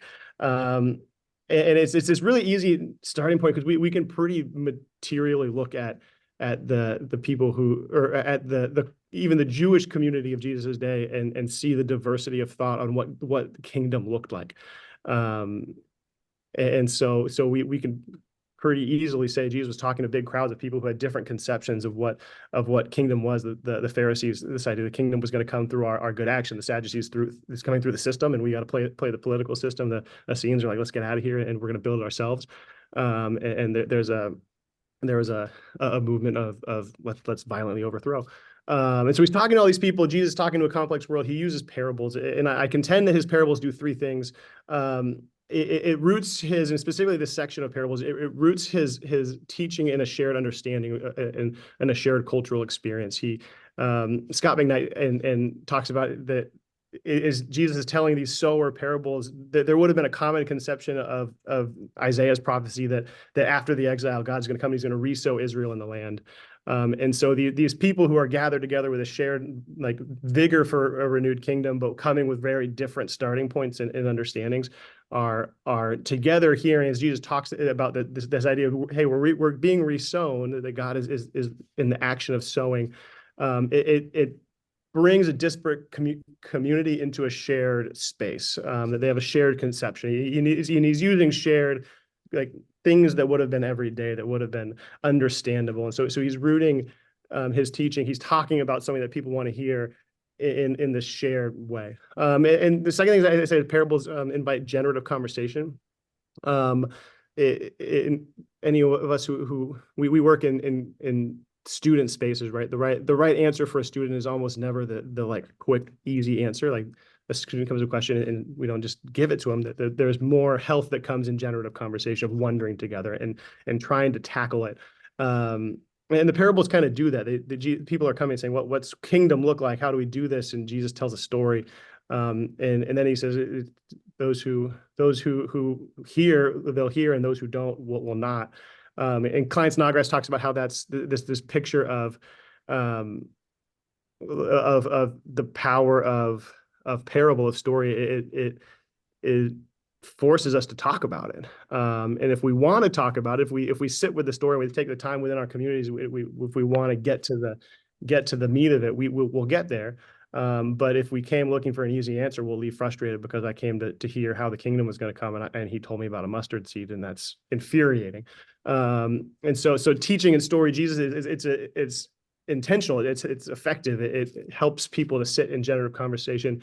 And there's a lot of research in that story and the human mind carries story easier too. And so it creates space for generative conversation here, but then it's carryable. I can, if you teach me in a story, if you tell me a story that helps to illustrate what you're trying to say, I can take that story home and I can retell that story, and I can walk with my family, with my loved ones in a far easier way than if Jesus came and just said this.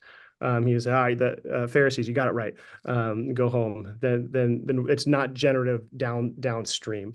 And the third thing is, and this has been talked about widely, and this is where my work and Josh's and Katie's kind of intersect, I think, is the parables invite us to consider how our story intersects with the broader kingdom story. As people are coming seeking knowledge, and they want to know some. Jesus tells a story and invites them to see what's their role in that. As you hear a story, the story of the lost son, and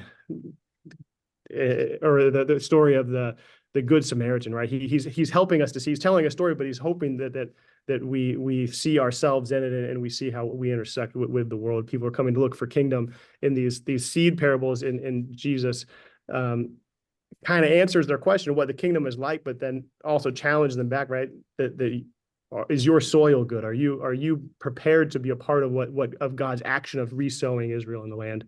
And so it's forcing them to say to themselves, I have a part in this. I have a part to play in what God's going to do. And so I build from, right, we're living in a complex world where we're teaching with potentially communities who have different understandings of a secular 1, secular, or secular 2, secular 3. Jesus taught in complex spaces. He used story to do that. And I kind of build a tool and say, here's why and how I think building teaching models within to our existing program and space and conversation mechanisms that we're turning out, building tools that center story will help prepare families for conversations where there's different starting points, teaching across difference. And again, if this was clicking out, these would come out really neatly, and you wouldn't see the practices slide. So imagine that's not there. But it's the same idea, right? When we teach through story, we help people to see, or we help people to capture a shared experience. In my context, we're extremely multi-generational, and at our worst, we're what we've talked about. We were kind of separated, and when we tell our stories, we tell our story. Here's how I saw God working in the world. We're able to bring that together. We're able to unite our lived experience and see how our lived experience is similar to that of other people. The story of the women discovering Jesus. They discover that the tomb is empty, and they go back and they tell the story of what they've seen and how they saw it. And they get it wrong in a couple of the gospels. They go back and say, someone's taken his body. We don't know what to do with it. And so they tell this testimony of how they saw God acting. But when we bring our shared stories together, that the community has a role too in helping to make sense of that. And with multiple shared story, or with different perspectives, and in that instance, different perspectives, an angel coming on the scene and Jesus appearing, right? They start to piece all of these stories together, and then the community gets it right and realizes what's happened. And teaching through story, centering story, using the practice of testimony, right? Telling the story of here's how I saw God acting in my own life, and sitting with that together, the community helps to create space for similarity. Teaching through story create space also for same thing, right? As generative conversation, and right, when we're coming from really different starting points, centering story, using tools to help create conversation can be just so helpful. Martin Luther was a big advocate of Aesop's fables. The parables of Jesus are obviously starting point one, right? But even using the parables in our spaces, we've recrafted the parables, right? A kid may not latch on or have context for a beautiful pearl that's going to lead someone to sell all they have, but a Picasso that you find at a Goodwill, right? I'm going to sell my car if I find a Picasso at Goodwill and I can't afford it because the Picasso is worth millions. And so repurposing and finding shared story to create generative conversation and help our people who have different starting points go home and carry what they have on. And then I end on, and this, and I didn't set a timer, but I feel like ending time here. Where I want to move on and spend more time on is I end on literature as being this communal testimony where Clyde Atcho talks about the power of literature. It kind of holds up a picture of our shared world. And so we got to sit in it and almost sit in someone else's life and ask how is my life similar to this? How does my life intersect with this picture of the world, and how can I be an actor in bringing change? And I think it's a massively fascinating tool in helping intergenerational conversations grapple with this idea of the transcendent, where we've lost maybe that sense of shared understanding of God's transcendent action in the world, and in an argument over does it exist or does it not, or teaching it from a pulpit or writing a book on it feels less fascinating. Sitting with story and walking with people to wander through like Narnia or Harry Potter, right? It's this idea that what if there was something more? What if that this kind of niggling sense inside of me, that there's something deeper and more powerful and stronger going on in the world? What if that was real? And how does that help me see how I intersect with the world? So that's that. Thanks, Steve. Appreciate it. Appreciate it very, very much. Great. The likes, I wonders.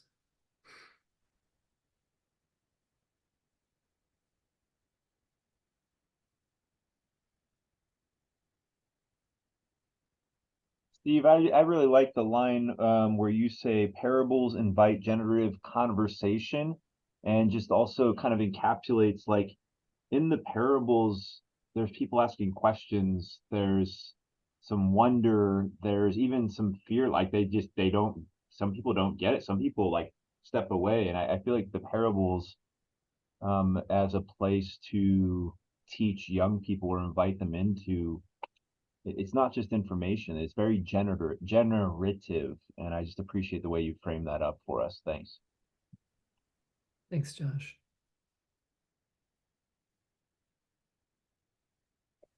Yeah, Steve, I really liked how you opened. I'm probably going to be thinking about that for a while when you said that Jesus taught in complex communities just like us. And I think sometimes we discount the power of story because it seems so simple, but really the best teaching techniques are simple because that's the technique. You know, we try to add all these bells and whistles, but it's just a really good, I think, grounding point for me as we think about story and what does that look like. And it's a theme, I think, too, that other people have been sharing, whether it's about testimony or discipleship or finding home, like there's story interwoven through it. Like that's the human experience. And so why wouldn't we lean into that? So I think it was just a really good connection. And then conviction, kind of like Josh mentioned, like being convicted as you're listening to others.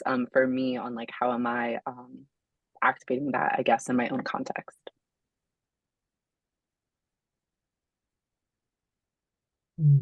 Thanks, Amber.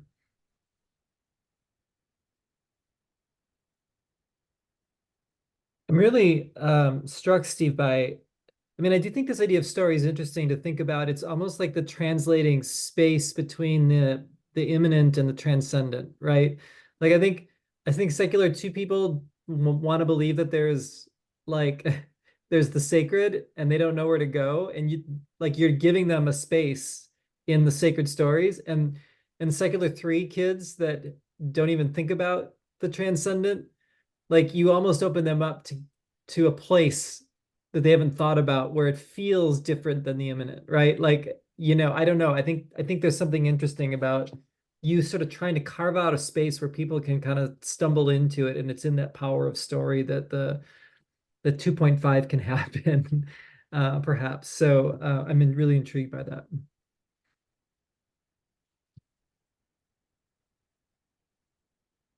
Okay. Any last comments? All right, Steve, thank you. Really appreciate it. Love what you're thinking about. Okay, so we are at about 3:25. Michael Saleb is not joining us. He's next on the list. His daughter had a minor surgery that he had to be out with her, so everything's fine, but he's not able to be with us. He's going to send us his presentation. So that gives us a little bit of space. Casey is on next. I think it's probably good for us to take a 15-minute break. So if we could shoot to get back at 40, like whatever your hour is, 40. I think that'll be about right. And then we'll take it home with our last scholars. Okay, sound good? Okay, good. We'll see you in 15. Okay, Casey, take it away. Now we're cooking with oil. There we go. Okay. My presentation is actually a development on Lisman, and hit under his ad hoc heading we all loved so dearly. And this separation between discipleship and evangelism that happened in the mid-20th century, and sort of a hot take on how we can scramble back from that based on the practical theological questions as I went through this project. So yeah, I really worked coming out of our cohort, our intensive in October, on operating out of my context. So literally here, I took a Google Maps screenshot to begin of the context I used to pastor in as a youth pastor. And this is a 3-mile wide by 2-mile high image of all the churches in our community. I went through all the websites of these churches, and there are 100 full-time youth workers in the community. Anecdotally, averaging around 30 students showing up to ministry gatherings. And it struck me, and this was a few years ago, even before starting this program, that we're like all struggling to do the same thing. We're all wearing the hat of like cruise director meets like PE teacher meets biblical scholar meets pastor meets counselor meets volunteer organizer. And in this, I a few years ago even saw a quote by Duffins about Duffy about this idea of the separation between evangelism and discipleship in church history. So it kind of got me thinking. So yeah, crazy context of how close we are to each other, all doing the same things on any given night, and we're all struggling doing it. So this is in the Midwest. This is Chicago area in Wheaton, Illinois. My current context is the Pacific Northwest, which is definitely secular 3, maybe secular 6, however you want to frame it.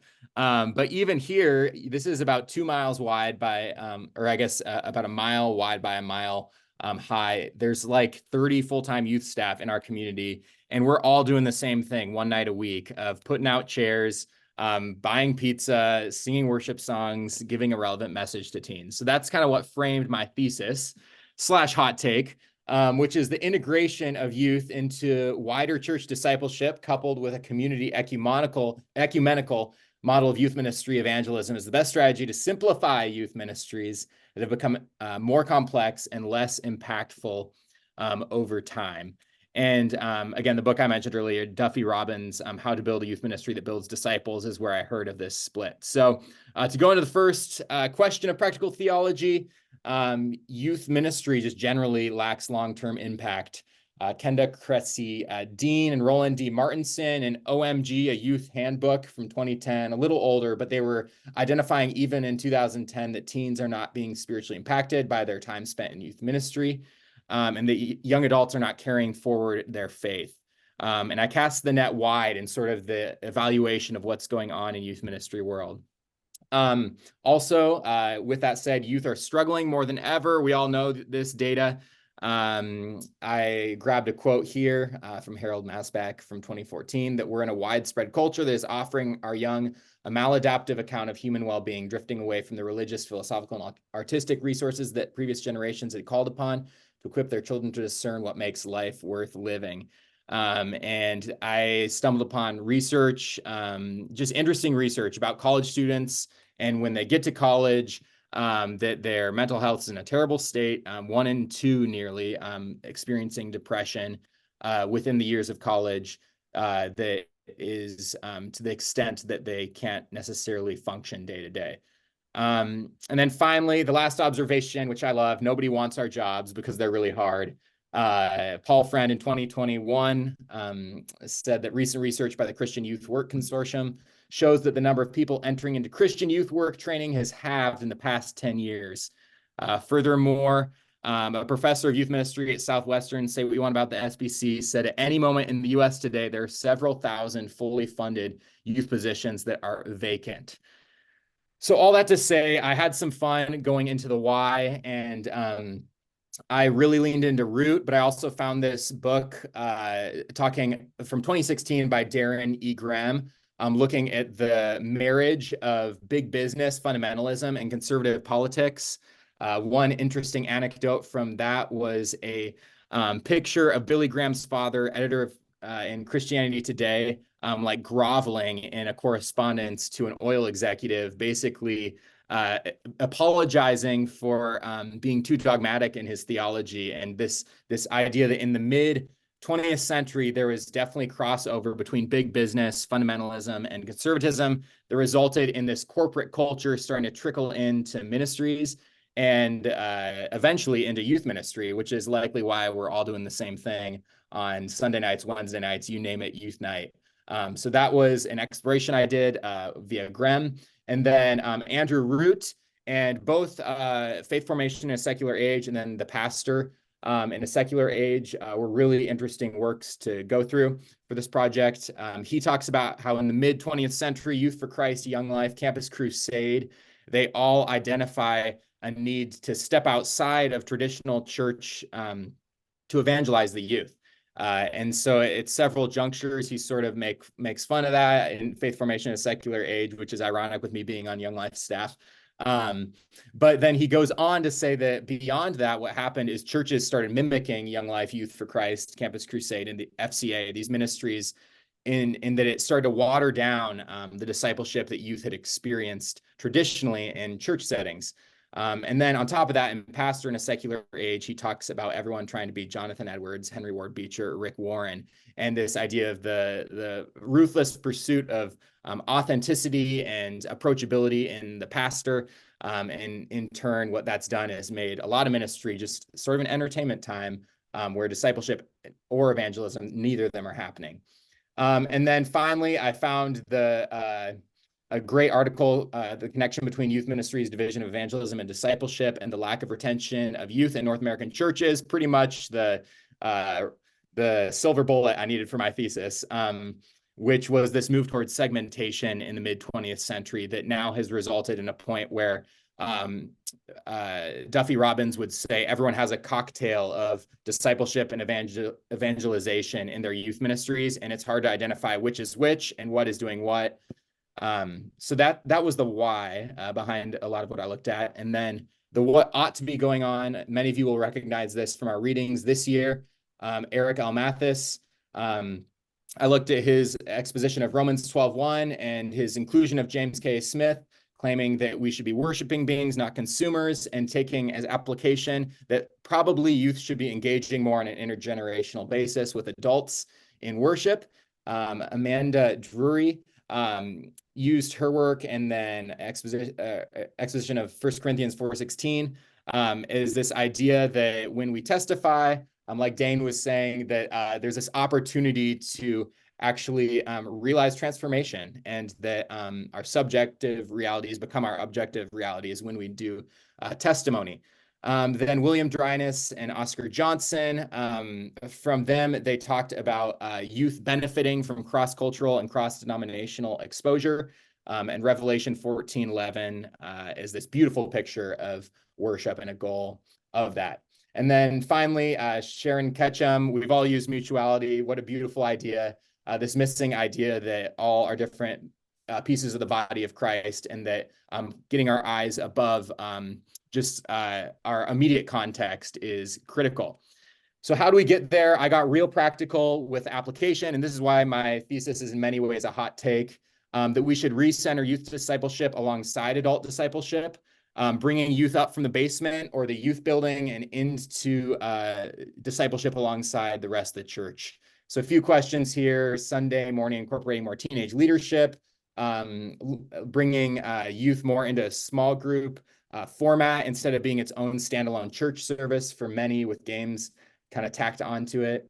And then the second aspect to my hot take was executing youth evangelism alongside other churches and ministries, potentially in a monthly basis or in context. So we get back to reintegrating instead of the segmentation that happened in the 50s. And yeah, there's some challenges to this. I talked to senior pastors over the course of this project. Bill said separating youth group services, it's been a selling point to families, which are ultimately high net worth congregants. Kyle in my community, he said there's a lot of sentiment connected to the existing model of separating youth ministry into its own standalone service that does both evangelism and discipleship for boomers and Gen X. And John said accountability and oversight of ecumenical evangelism events, it becomes difficult. So that was the bulk of what I worked through. And yeah, you can maybe see how it's a hot take in me recommending bringing youth out of the basement and back into Sunday services, and then simplifying and having evangelism all together. So thank you.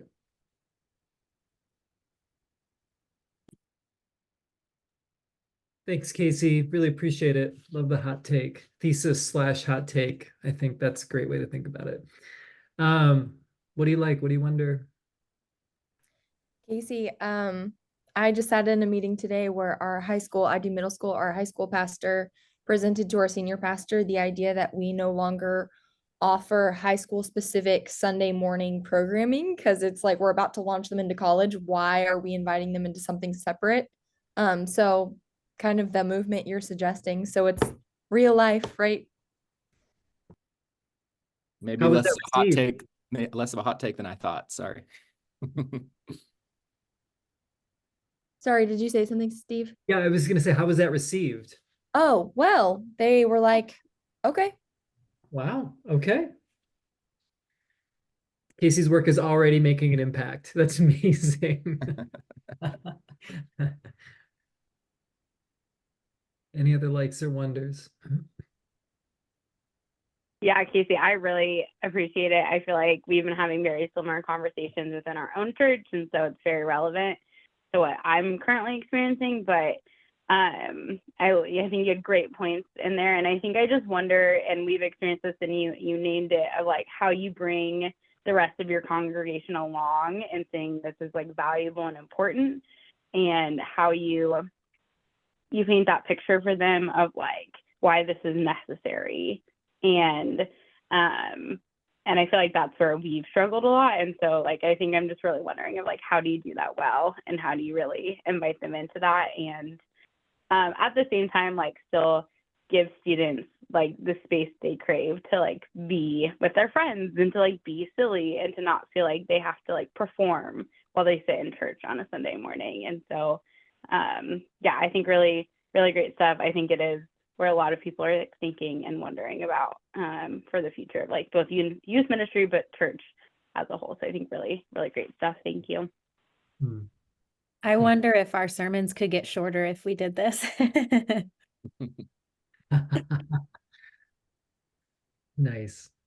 No, I also, Casey, kind of wonder, and maybe this doesn't, but your work with Young Life, like how is it speaking into these ideas that you have for the church? Or is it speaking to, like, is it fueling it? I don't know.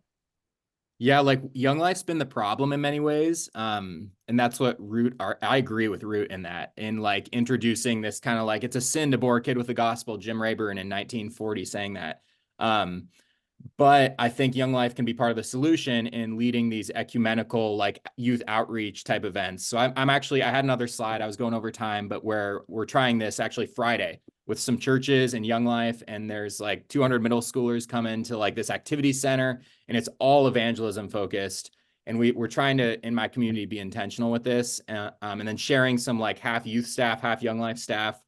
And so it's very experimental, but so far it's been kind of working out for us. And I think it's just because there's a lot of humility in the community I'm in now. And I think that's a big precursor to it is pastoral humility. That's awesome. Great input, everybody. Casey, thank you. Really, really grateful. Let's move on to Amber. Yay. All right, let me see if I can remember how to share my screen because it's been so long. All right. Okay. Can you see the slideshow? I'm going to try to make it go into slideshow mode. Then we'll get going. All right, is it still there for everyone? Great. All right. Well, for my research paper, I wanted to explore the role of the American church and how we can respond to racial reconciliation.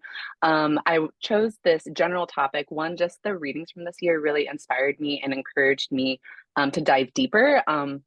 I'm humbled and amazed every time I continue to learn something new about American history, especially as it pertains to this topic. I remember being a 7th grader reading about Japanese internment for the first time and thinking it was fiction. I just couldn't believe that had happened. And so that I think is kind of a marker for me. I grew up in the DC metro area, which is where I serve now as a family ministry pastor. I grew up in a high school that had 60 languages represented. And so I grew up in a multiplicity of culture, which I loved and shaped me. And then I went to college in a predominantly white area and recognized that wasn't how all of America was. So as a white person, it was an interesting journey for me to come to terms with that in my own way and still be reckoning with racialization in America. So that's kind of the context that spurred me into this. And then serving in the DC metro area, we are diverse in politics, in thought, and socioeconomic. And so as we enter election year and all of that brings, I feel like this topic stays relevant for our community. And so what I wanted to focus on for the purpose of this paper, because Steve aptly told me that's a pretty large topic, I'm focusing on white normativity and how this interplays with racial injustice. And so I chose this portion of racial reconciliation because of how ubiquitous it is in our society and how interwoven it is. And I wanted to consider how the church can help young people identify and confront this in their own lives and communities. And white normativity does affect people of all ethnicities, but obviously how one interacts with that differs and is specialized based on your ethnicity. And so I want to mention that as well. So my thesis statement is a robust discipleship model for young people must counter white normativity in American culture by implementing spiritual formation practices of genuine friendship, engaging in the Eucharist, embracing mishpat, and relying on the work of the Holy Spirit. So briefly, what's going on, the way I structured my paper in this section is I talked about 3 kind of guiding principles of why this is occurring in American context. Obviously, racial injustice is not unique to America, but it is unique in the sense of how it plays out in our history. And so just the history of racialization in the United States through the enslavement of people through the African slave trade, treatment of Indigenous people. That's kind of what I focus on that first section. James Cone and Caitlin B. Curtis were some of the authors that I cited there. A part that was a new kind of research area for me was the concept of like civilized society. So the author here that I cite, she talks a lot about, sorry, my notes are spazzing out over here, so I'm gonna ignore them right now. The author, she talks about how historically, because of the Enlightenment movement, that whiteness and maleness and civilized were kind of interchangeable terms. And so this might be the seedbed for why white normativity shows up in society as it does. And then I put a picture of the book that I reference here for the homogenous American church. Scott McKnight really influenced a lot of the thought as I was going through his book on A Fellowship of Differences, talking about that the early church modeled a new unique way of doing life together, and then that should be our aim as a church. So the next section is, why is this going on? And so this is the book I was referencing earlier. Why this is going on is 2 sections, the icon and idolatry, and centering of self. And these 2 really interplay with one another in that Jessica Weifeng Wang, who wrote Disordered Icons, she talks a lot about how the way we view God is so important because that's who we are worshiping. And if we have a skewed version of God, whether it's based off of misunderstanding or from a centering of our own self. So for example, if we're viewing God as a white male, that's not the biblical view of God, and we're adding and taking away from him. And that's dangerous as we lean in. And so to consider our theology there as we look at what we're worshiping, and then centering of self. That this is kind of the opposite of what Christians are called to do. And so Grace Ju Sun Kim talks a lot about what ought to be going on is that we should be centering other people or centering Christ and not being so self-focused. So one thing that she said that was really interesting is that racism has become institutionalized and internalized by those who believe there is a center and see themselves in it, and as a result, see others on the margins. So in this first half of the paper, one of the themes is about the idea of othering, that in just human existence, it's so innate to who we are as humans to other different groups of people. And so to be aware of that, and that white normativity is one way that that shows up in our culture, in American culture, and how we can confront that. So what ought to be going on, this is where I lean more into biblical concepts and some scripture here. And so the first section is about self-emptying, that this is the antidote to centering of self and an idolatrous version of God. And so here, this is what Christ models for us, in that he empties himself so that the Father can be seen, and that this is what we as Christians are called to do. And so what does that look like with our own understanding of our racial identity and how we show up in the world? The second component was love. That's what Christ called us to, is that they will know us by our love. How are we showing up in the world? And here I think we have a really unique opportunity to model something for the next generation, because they're already tuned in and caring about these things. They care about justice, they care about peace, they care about reconciliation, and they want to know, how do we as Christians show up in the world? How do we engage in this way? And that we should be the ones leading and modeling that we can love people well, and we can love people even when we disagree with them. We can love people even when there's conflict, that there's a better way to model interaction. And then thirdly was mishpat, the Hebrew word here used for justice and judgment. This was really a formative concept for me as I was looking just at this context, is how mishpat shows up in the Old Testament. And it was practical. It was caring for the orphan, caring for the widow, but also it was a way that God measured to see if his people were following him. And that was just really convicting for me of what does this look like, but hopeful, because the next generation wants to be there. And so they're probably already a step ahead of us. So how do we help guide them in that, in a biblical way, to help it be a discipleship process and not something that separates them from the church itself. So lastly, in the last section, this is where I present the spiritual faith formation practices. They're big, I think they're big categories, but I was trying to think through a spiritual formation lens for two reasons. One, I think that's the way my brain just went in this topic, so just like naming that.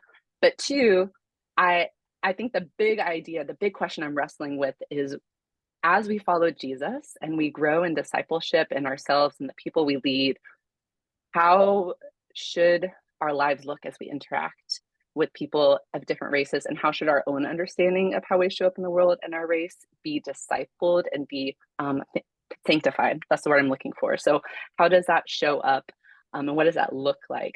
Surely as we walk with Jesus, these things should be being sanctified, and so how can we be intentional in that? And so the four categories that I talked about were genuine friendship, engaging in deep, genuine relationship, where you allow people into your lives, you allow them to speak into your lives, you allow yourself to disagree with them. And I think we have a great way to model this for Gen Z, because with COVID and all the screen times and things like that, they might need to be shown, how do you engage in genuine friendship? How do you have proximity in that way?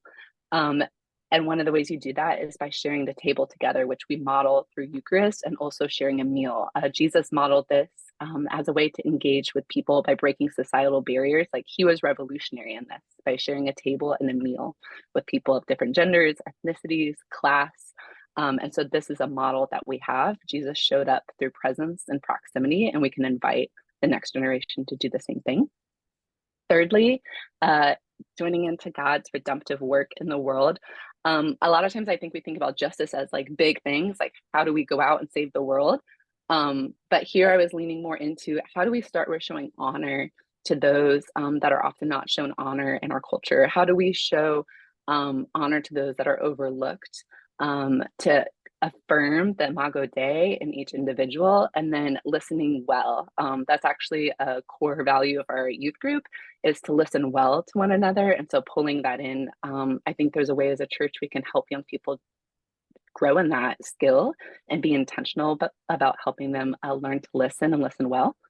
And then finally, but arguably the most important, we can't do this without the Holy Spirit. We can't, in our own goodwill, pull ourselves up by the bootstraps, change our hearts, and change centuries of systemic injustice. And I don't say that as an out, I say that as a starting point and an encouragement, because we need outside intervention to change something that's so implicit in society. And so finally, I'll end with a quote that says, "The work of reconciliation is fundamentally spiritual work." And so as a church, I'm wrestling with, what does that mean? If reconciliation is spiritual work, how can we lead the way in that? Thank you. Thank you, Amber. Great Great work. Really love this topic and the way you're turning it. I wonder, what sort of reactions do you all have?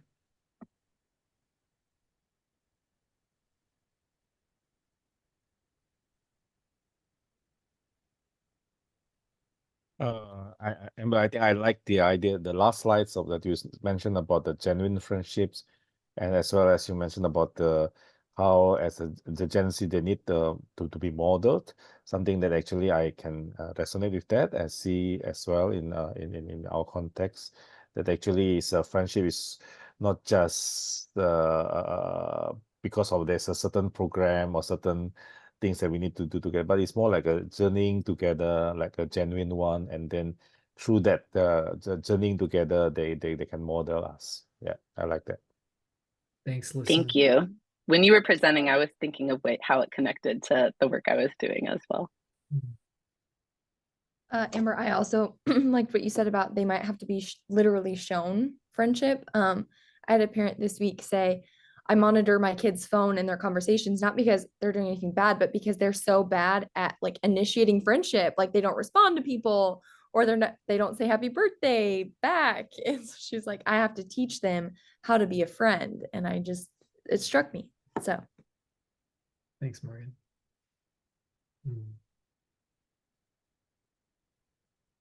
I like the practicality, and you said this quickly, of just naming how much screen time happened in COVID, and it's really practical. How do we build out of that and help find these holistic healing spaces to kind of tear down walls for our kids? I think it's practical and beautiful and helpful. Thanks.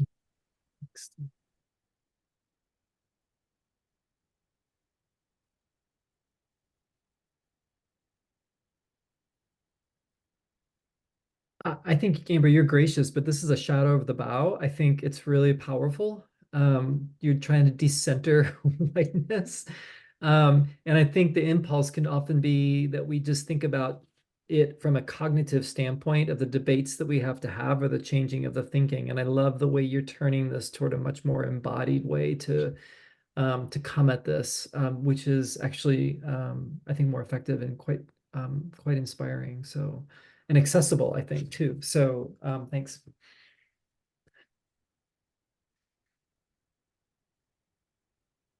I want to hear more about the mishpat, like how you researched that through the Old Testament. Like I wrote that down.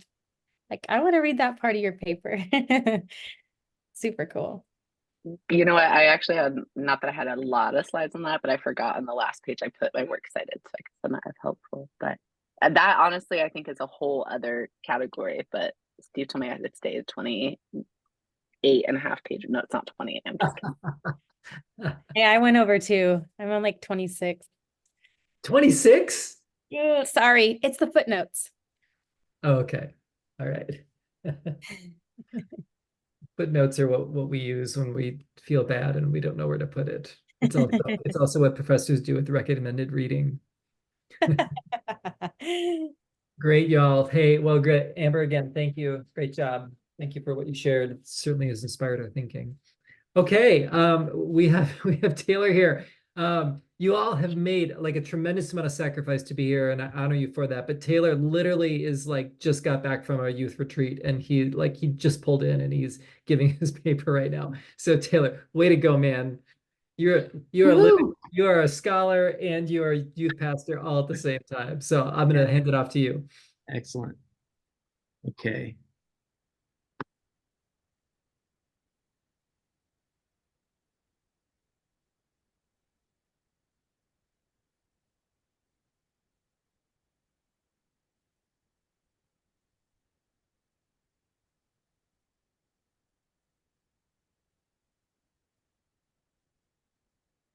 All right. Hi, everybody. I'm very happy to see everybody. Yeah, sorry I've been off and on all day, but I promise I like and I wonder about all of you, and so it's been good what I've been able to catch. But the working title I have for my paper is "The Practice of Remembering: A Tether to Church Community," and I'll get into the thesis because the thesis will kind of explain why I'm going in this direction. But the thesis of my paper is this paper will examine how the practice of remembering might serve to tether young people to a church community as they move into adulthood. And so as I was reading Sharon Galgay Ketchum's Reciprocal Church, she writes that that memory is a tether for young people. It secures them and us and provides a point of orientation in a changing world. And that really stuck with me from our readings this summer. And throughout that book, I really heard this question of belonging. And I also have a really hard time kind of separating questions of belonging from questions of identity. I feel like they're linked really closely. But that's kind of my goal for this paper, is to examine this kind of question of belonging. So what is going on?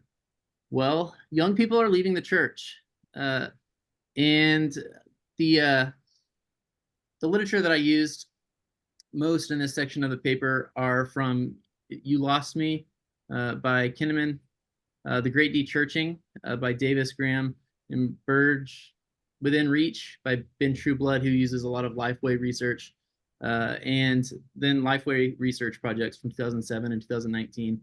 And this is a quote from "You Lost Me" by Kinnaman. He initially noted that young people were no less churched than children and teens and generations before them.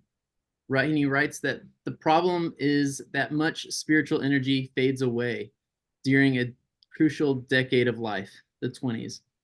And I am really not one who typically disagrees with David Kinnaman, and I'm not, but the Institute for Family Studies kind of does, because there's a lot of research that backs up what Kinnaman is saying, that the 20s are a time where spiritual energy fades. I think a lot of data points that something is happening in this time after high school. But the Institute for Family Studies, in an article written by Lyman Stone, presents a different interpretation of the data.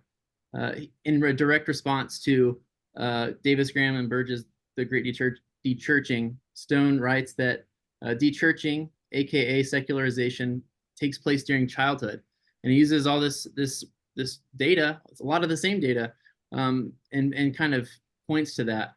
And so it's like all of these ingredients are already added to the recipe in childhood, and then it just doesn't finish cooking until adulthood. And I really don't maybe that's not a great metaphor, but that's what I just used. So in an effort to synthesize those two arguments, this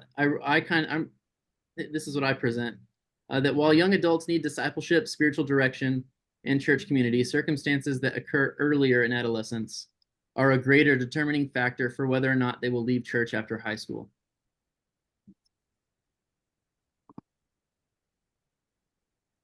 Why is it going on? So there's a lot of data out there, a lot of good research. Much of it comes, again, from Pew. There's a disconnect between what is going on with kids and what parents think is going on in the life of their kids. And so my paper is going to get into the research on that, but I think it's important to note that there are many factors as to why faith transmission isn't going the way that we would like for it to. And I'm only going to address 3 in my paper, the 3 that kind of rose to the surface from the literature that I reviewed. The role of the family, the role of the church, and the role of youth ministry.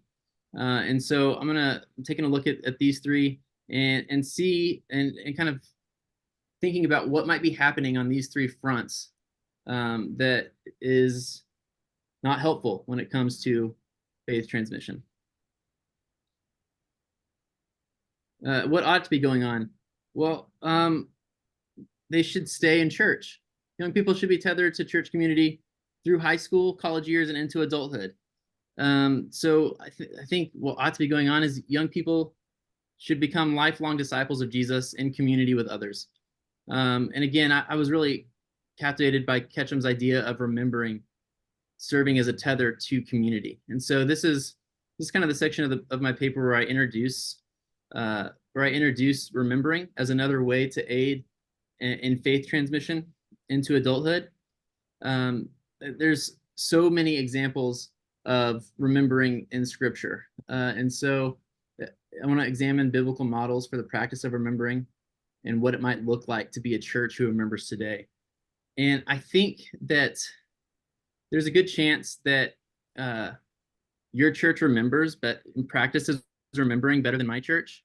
And so there's really not much practice of remembering going on in my context, outside of like our communion time. We don't really recall our heritage or recall much of anything. So I want to examine what does it actually mean for memory to be a tether for young people. And so this is a section of my paper where it's really important for me to kind of define some terms, like what does it mean to what is a tether, or what does it mean to practice remembering? And so I'll kind of define those ideas before moving on to what can we do about it. And then in this section, I'm kind of mirroring an earlier section where, I want to look at real ways that the family can use remembering exercises to help their children build their own Ebenezer stones, their own stories of a God who saves. And then real ways that church can do that more efficiently or more effectively, and real ways that youth ministry can do that. And so, in conclusion, I have some disclaimers. I don't think that I'm attempting to claim to solve anything with regard to my what is going on problem, with regard to this de-churching that we've seen. This paper will acknowledge the complexity of adolescent identity and spiritual formation, because there's not a formula that just is going to ensure that kids will love Jesus when they're adults. I wish that there was, but that's not been my experience. And my goal with this paper is to think deeply about another way we might be able to help young people build faith that lasts, and kind of looking at that idea through the lens of practicing different ways of remembering. So that's my fresh off the bus version. Y'all should have gotten the video that I had prepared. It was better. Thanks, Taylor. Yes. Excellent. Excellent. Okay. Why don't you unshare? There you go. Likes, wonderings.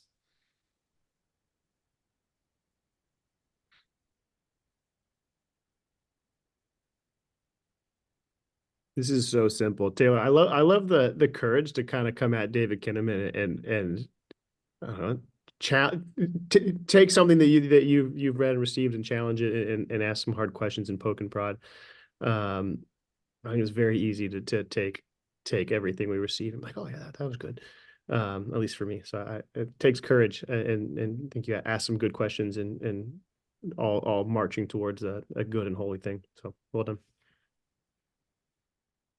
Taylor, I really just appreciate and like the humility in which you write and how you present, especially at the end with the, like, here's my paper. It's not the like, okay, it's done and now everything's going to be fixed. I think sometimes when I think about the work that I do, and even in the Dmin program, it's like I have to contribute something that's going to change something. And I just like that yours just extends your curiosity and is a part of like this unfolding ministry plan that you have. Like it's a part of a potential solution. But I think you model that humility and curiosity really well. Hmm.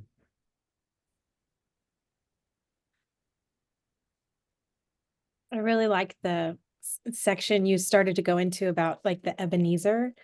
And I did Ebenezer, like stones of remembrance, with our youth group last week.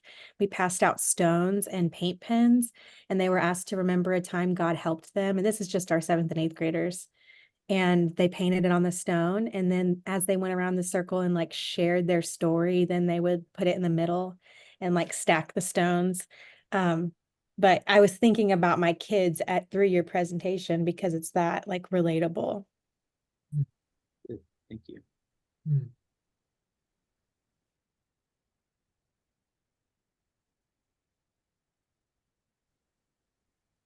Taylor, I'm struck by this idea of remembering. You kind of mentioned it. It's not just belonging, but it has a sense of identity. It's like I kind of wish churches had what colleges have, in that like if you go to college, you feel so loyal to that community. I don't, Right. you know, like if I see someone in the airport with a Michigan State shirt, I will walk up to them and say something to them. Like I don't know who they are, but it's like I feel this sense of connection. And I think there's something quite visceral about the way we remember, and we feel connected to something. And I'm not saying that churches should be like colleges. But I just think whatever that secret sauce is, I think that's some of the same feel that doesn't get us to being Christian necessarily, but it almost has a sense of we still feel an affinity to it, no matter how far or close we may be at different times in our lives, right? There's something to draw from rather than nothing to draw from. Right. So, yeah, it's great. Thank you. All right. Well, great. Glad you made it. Good to Yeah. see you in one piece. You even look good after a retreat. I never look that good.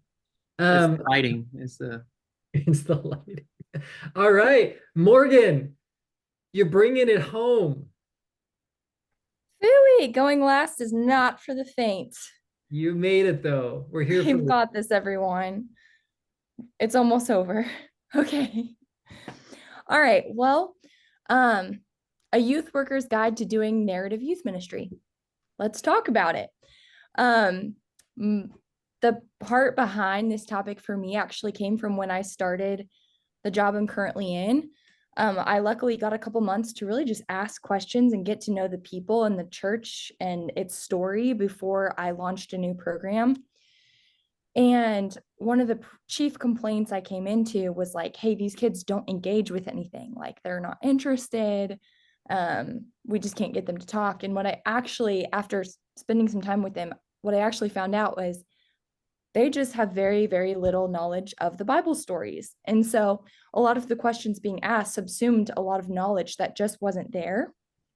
And as I went on a missions trip with them, there would be really, really emotional worship, but then they were just like tearing each other apart throughout the day each week. And it was like, I kind of felt like the worship was not reflecting transformation.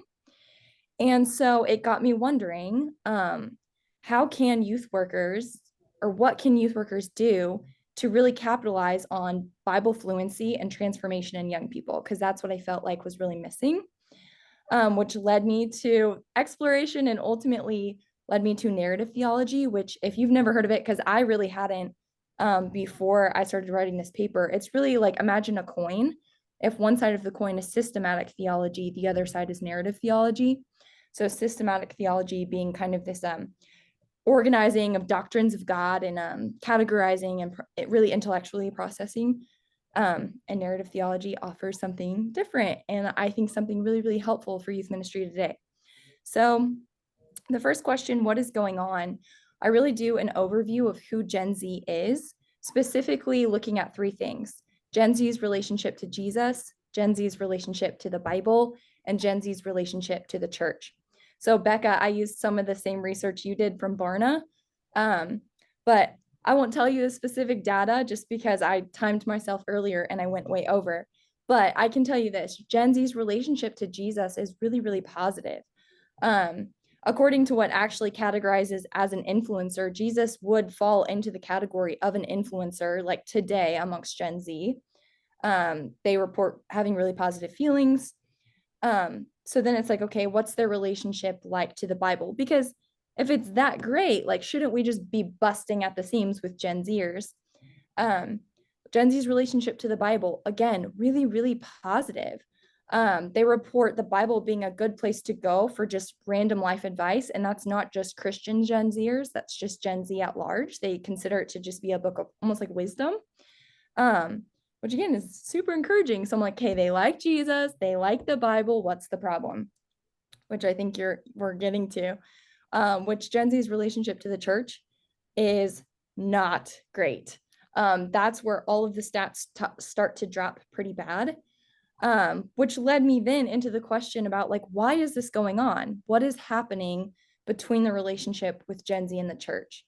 And so this is where I get into an assessment of what I call the 3 Gen Z irreconcilables, which is irreconcilable evil, irreconcilable hypocrisy, and irreconcilable science.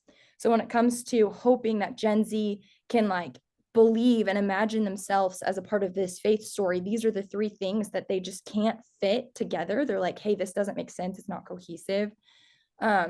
Evil being they don't feel like the church has provided a good answer for like why a good God can let such hard things happen in the world, often leading into oversimplification or like repression, like, oh no, like it's not really that bad, right? Hypocrisy, which is like, I think in Reciprocal Church, she actually gives an example of like, how can churches talk so much about reconciliation and yet, you know, a kid can sit in the room and tell you all of the bickering going on, all of the people that don't get along. Or how is it that, you know, you can go with your grandparents who passed along this beautiful faith to you to eat and you have to carry cash with you to tip because they're, you know, don't demonstrate generosity. Like these little weird lived out things that young Gen Zers are like, that does not make any sense. And last is science. A lot of Gen Zers who are not interested in Christianity report they just think science refutes too much of the Bible, and the church hasn't done a good job of saying, hey, there's a path where science and the Bible can like coexist. It's like pick one. And in that dichotomy, the church doesn't win a lot.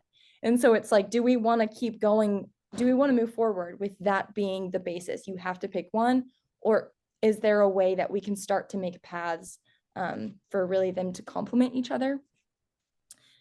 Okay, so we know these 3 perceived irreconcilables. So what ought to be going on though? How can we reconcile these pieces and start to provide for them something more cohesive? And I think narrative theology can do just that. Narrative theology originated during the last half of the 20th century and is an approach to theology that finds meaning in the master story of the Bible.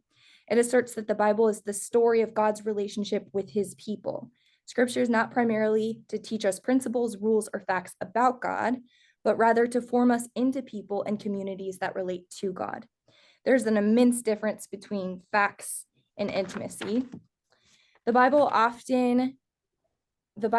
a meta story that weaves us into its very being. If God's story is true and good and beautiful, then we must also be good and true and beautiful because it's our story. Leo Wildrich, citing Princeton neuroscientist Yuri Hassan, writes that a story is the only way to activate parts of the brain so that a listener turns the story into their own idea and experience. Also in her book, Wired for Story, Lisa Cron says that stories allow us to stimulate intense experience without having to actually live through them. Stories allow us to experience the world before we ever actually have to experience. First of all, weaving in science and faith, right? But also there's something about storytelling that invites transformation in a way that nothing else can. Learning about God systematically and in these categories just can't. The meta story of the Bible is a gateway to God's revelation that necessitates human transformation. The gospel is not the mystery of incomprehensible darkness, but the mystery of incomprehensible light. It is not that we see so little of what God has done that we are puzzled, but that in light of God's revelation in Christ, we see so much of what God has done that we are dazzled. So to encounter God is to be changed, is to bring about this transformation that I think we're all really, really longing to see in the lives of our young people. I get a little bit, where am I at on time? It's okay. I get a little bit into Isaiah, and again, I don't have time to say it all, but I think if the lives of our young people aren't bearing the fruits of the Spirit, evidence of being servants of the servant prophesied in Isaiah, it could be that they're just not familiar enough with God's meta story.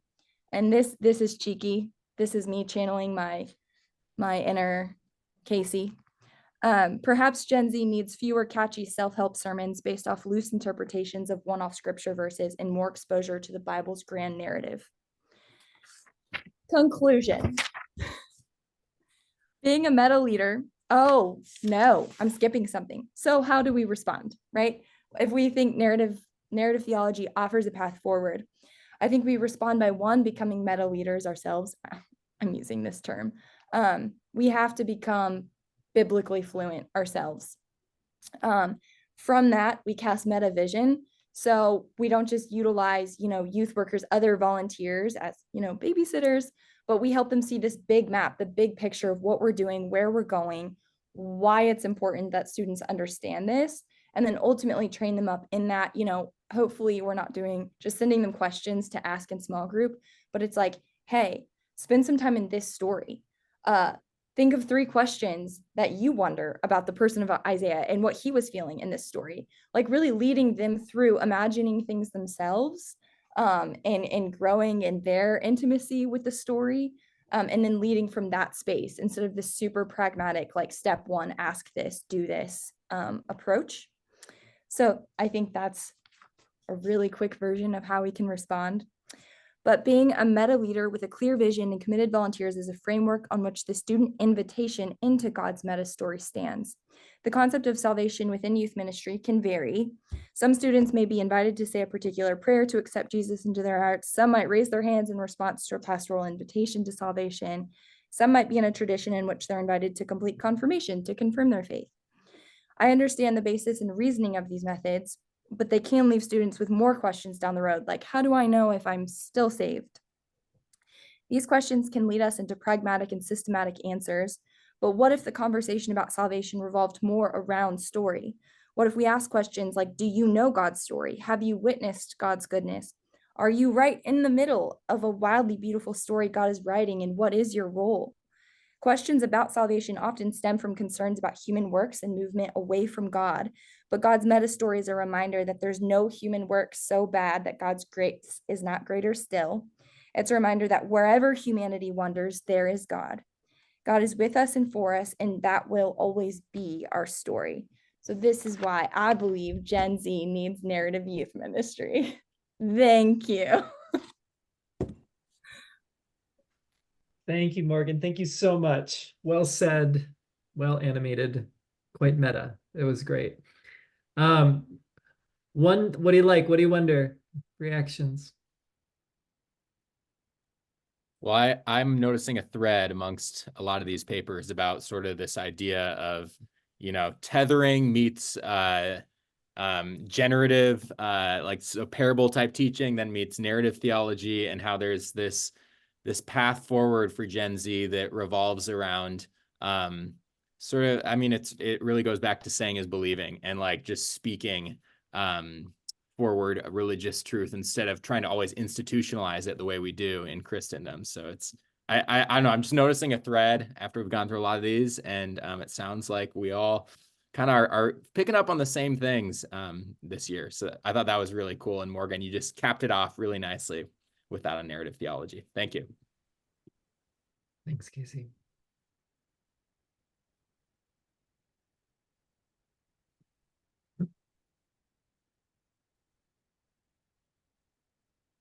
Other thoughts?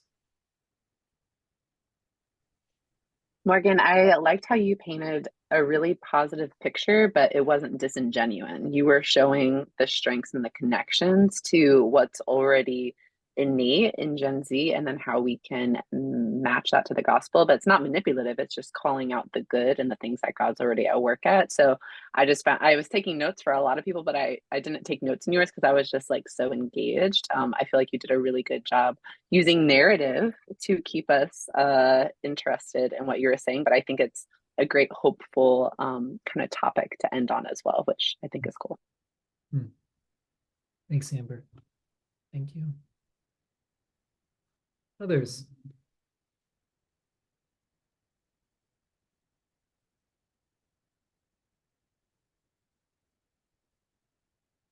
I think I'm just, yeah, like really wondering, you know, if they're similar to what you said, Casey, there's so many of us that are just like really wanting to like make it work for Gen Z.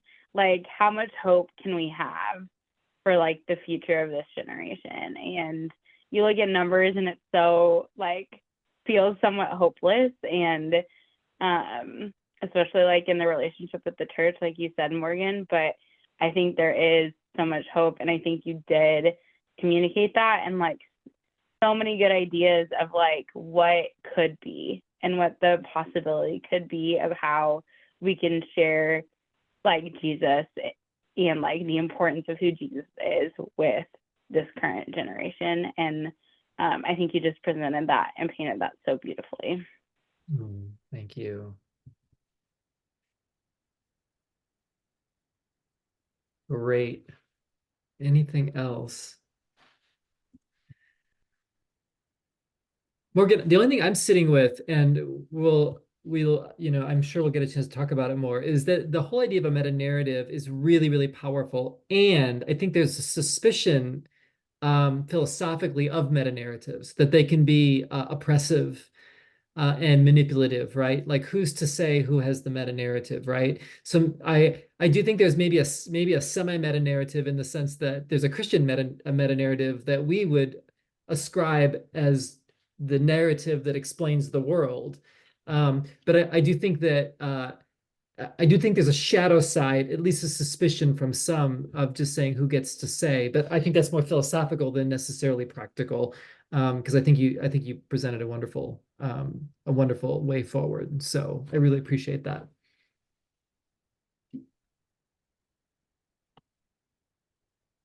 Okay, you all, we made it. Good job. Give yourself a hand. That was so good. So good.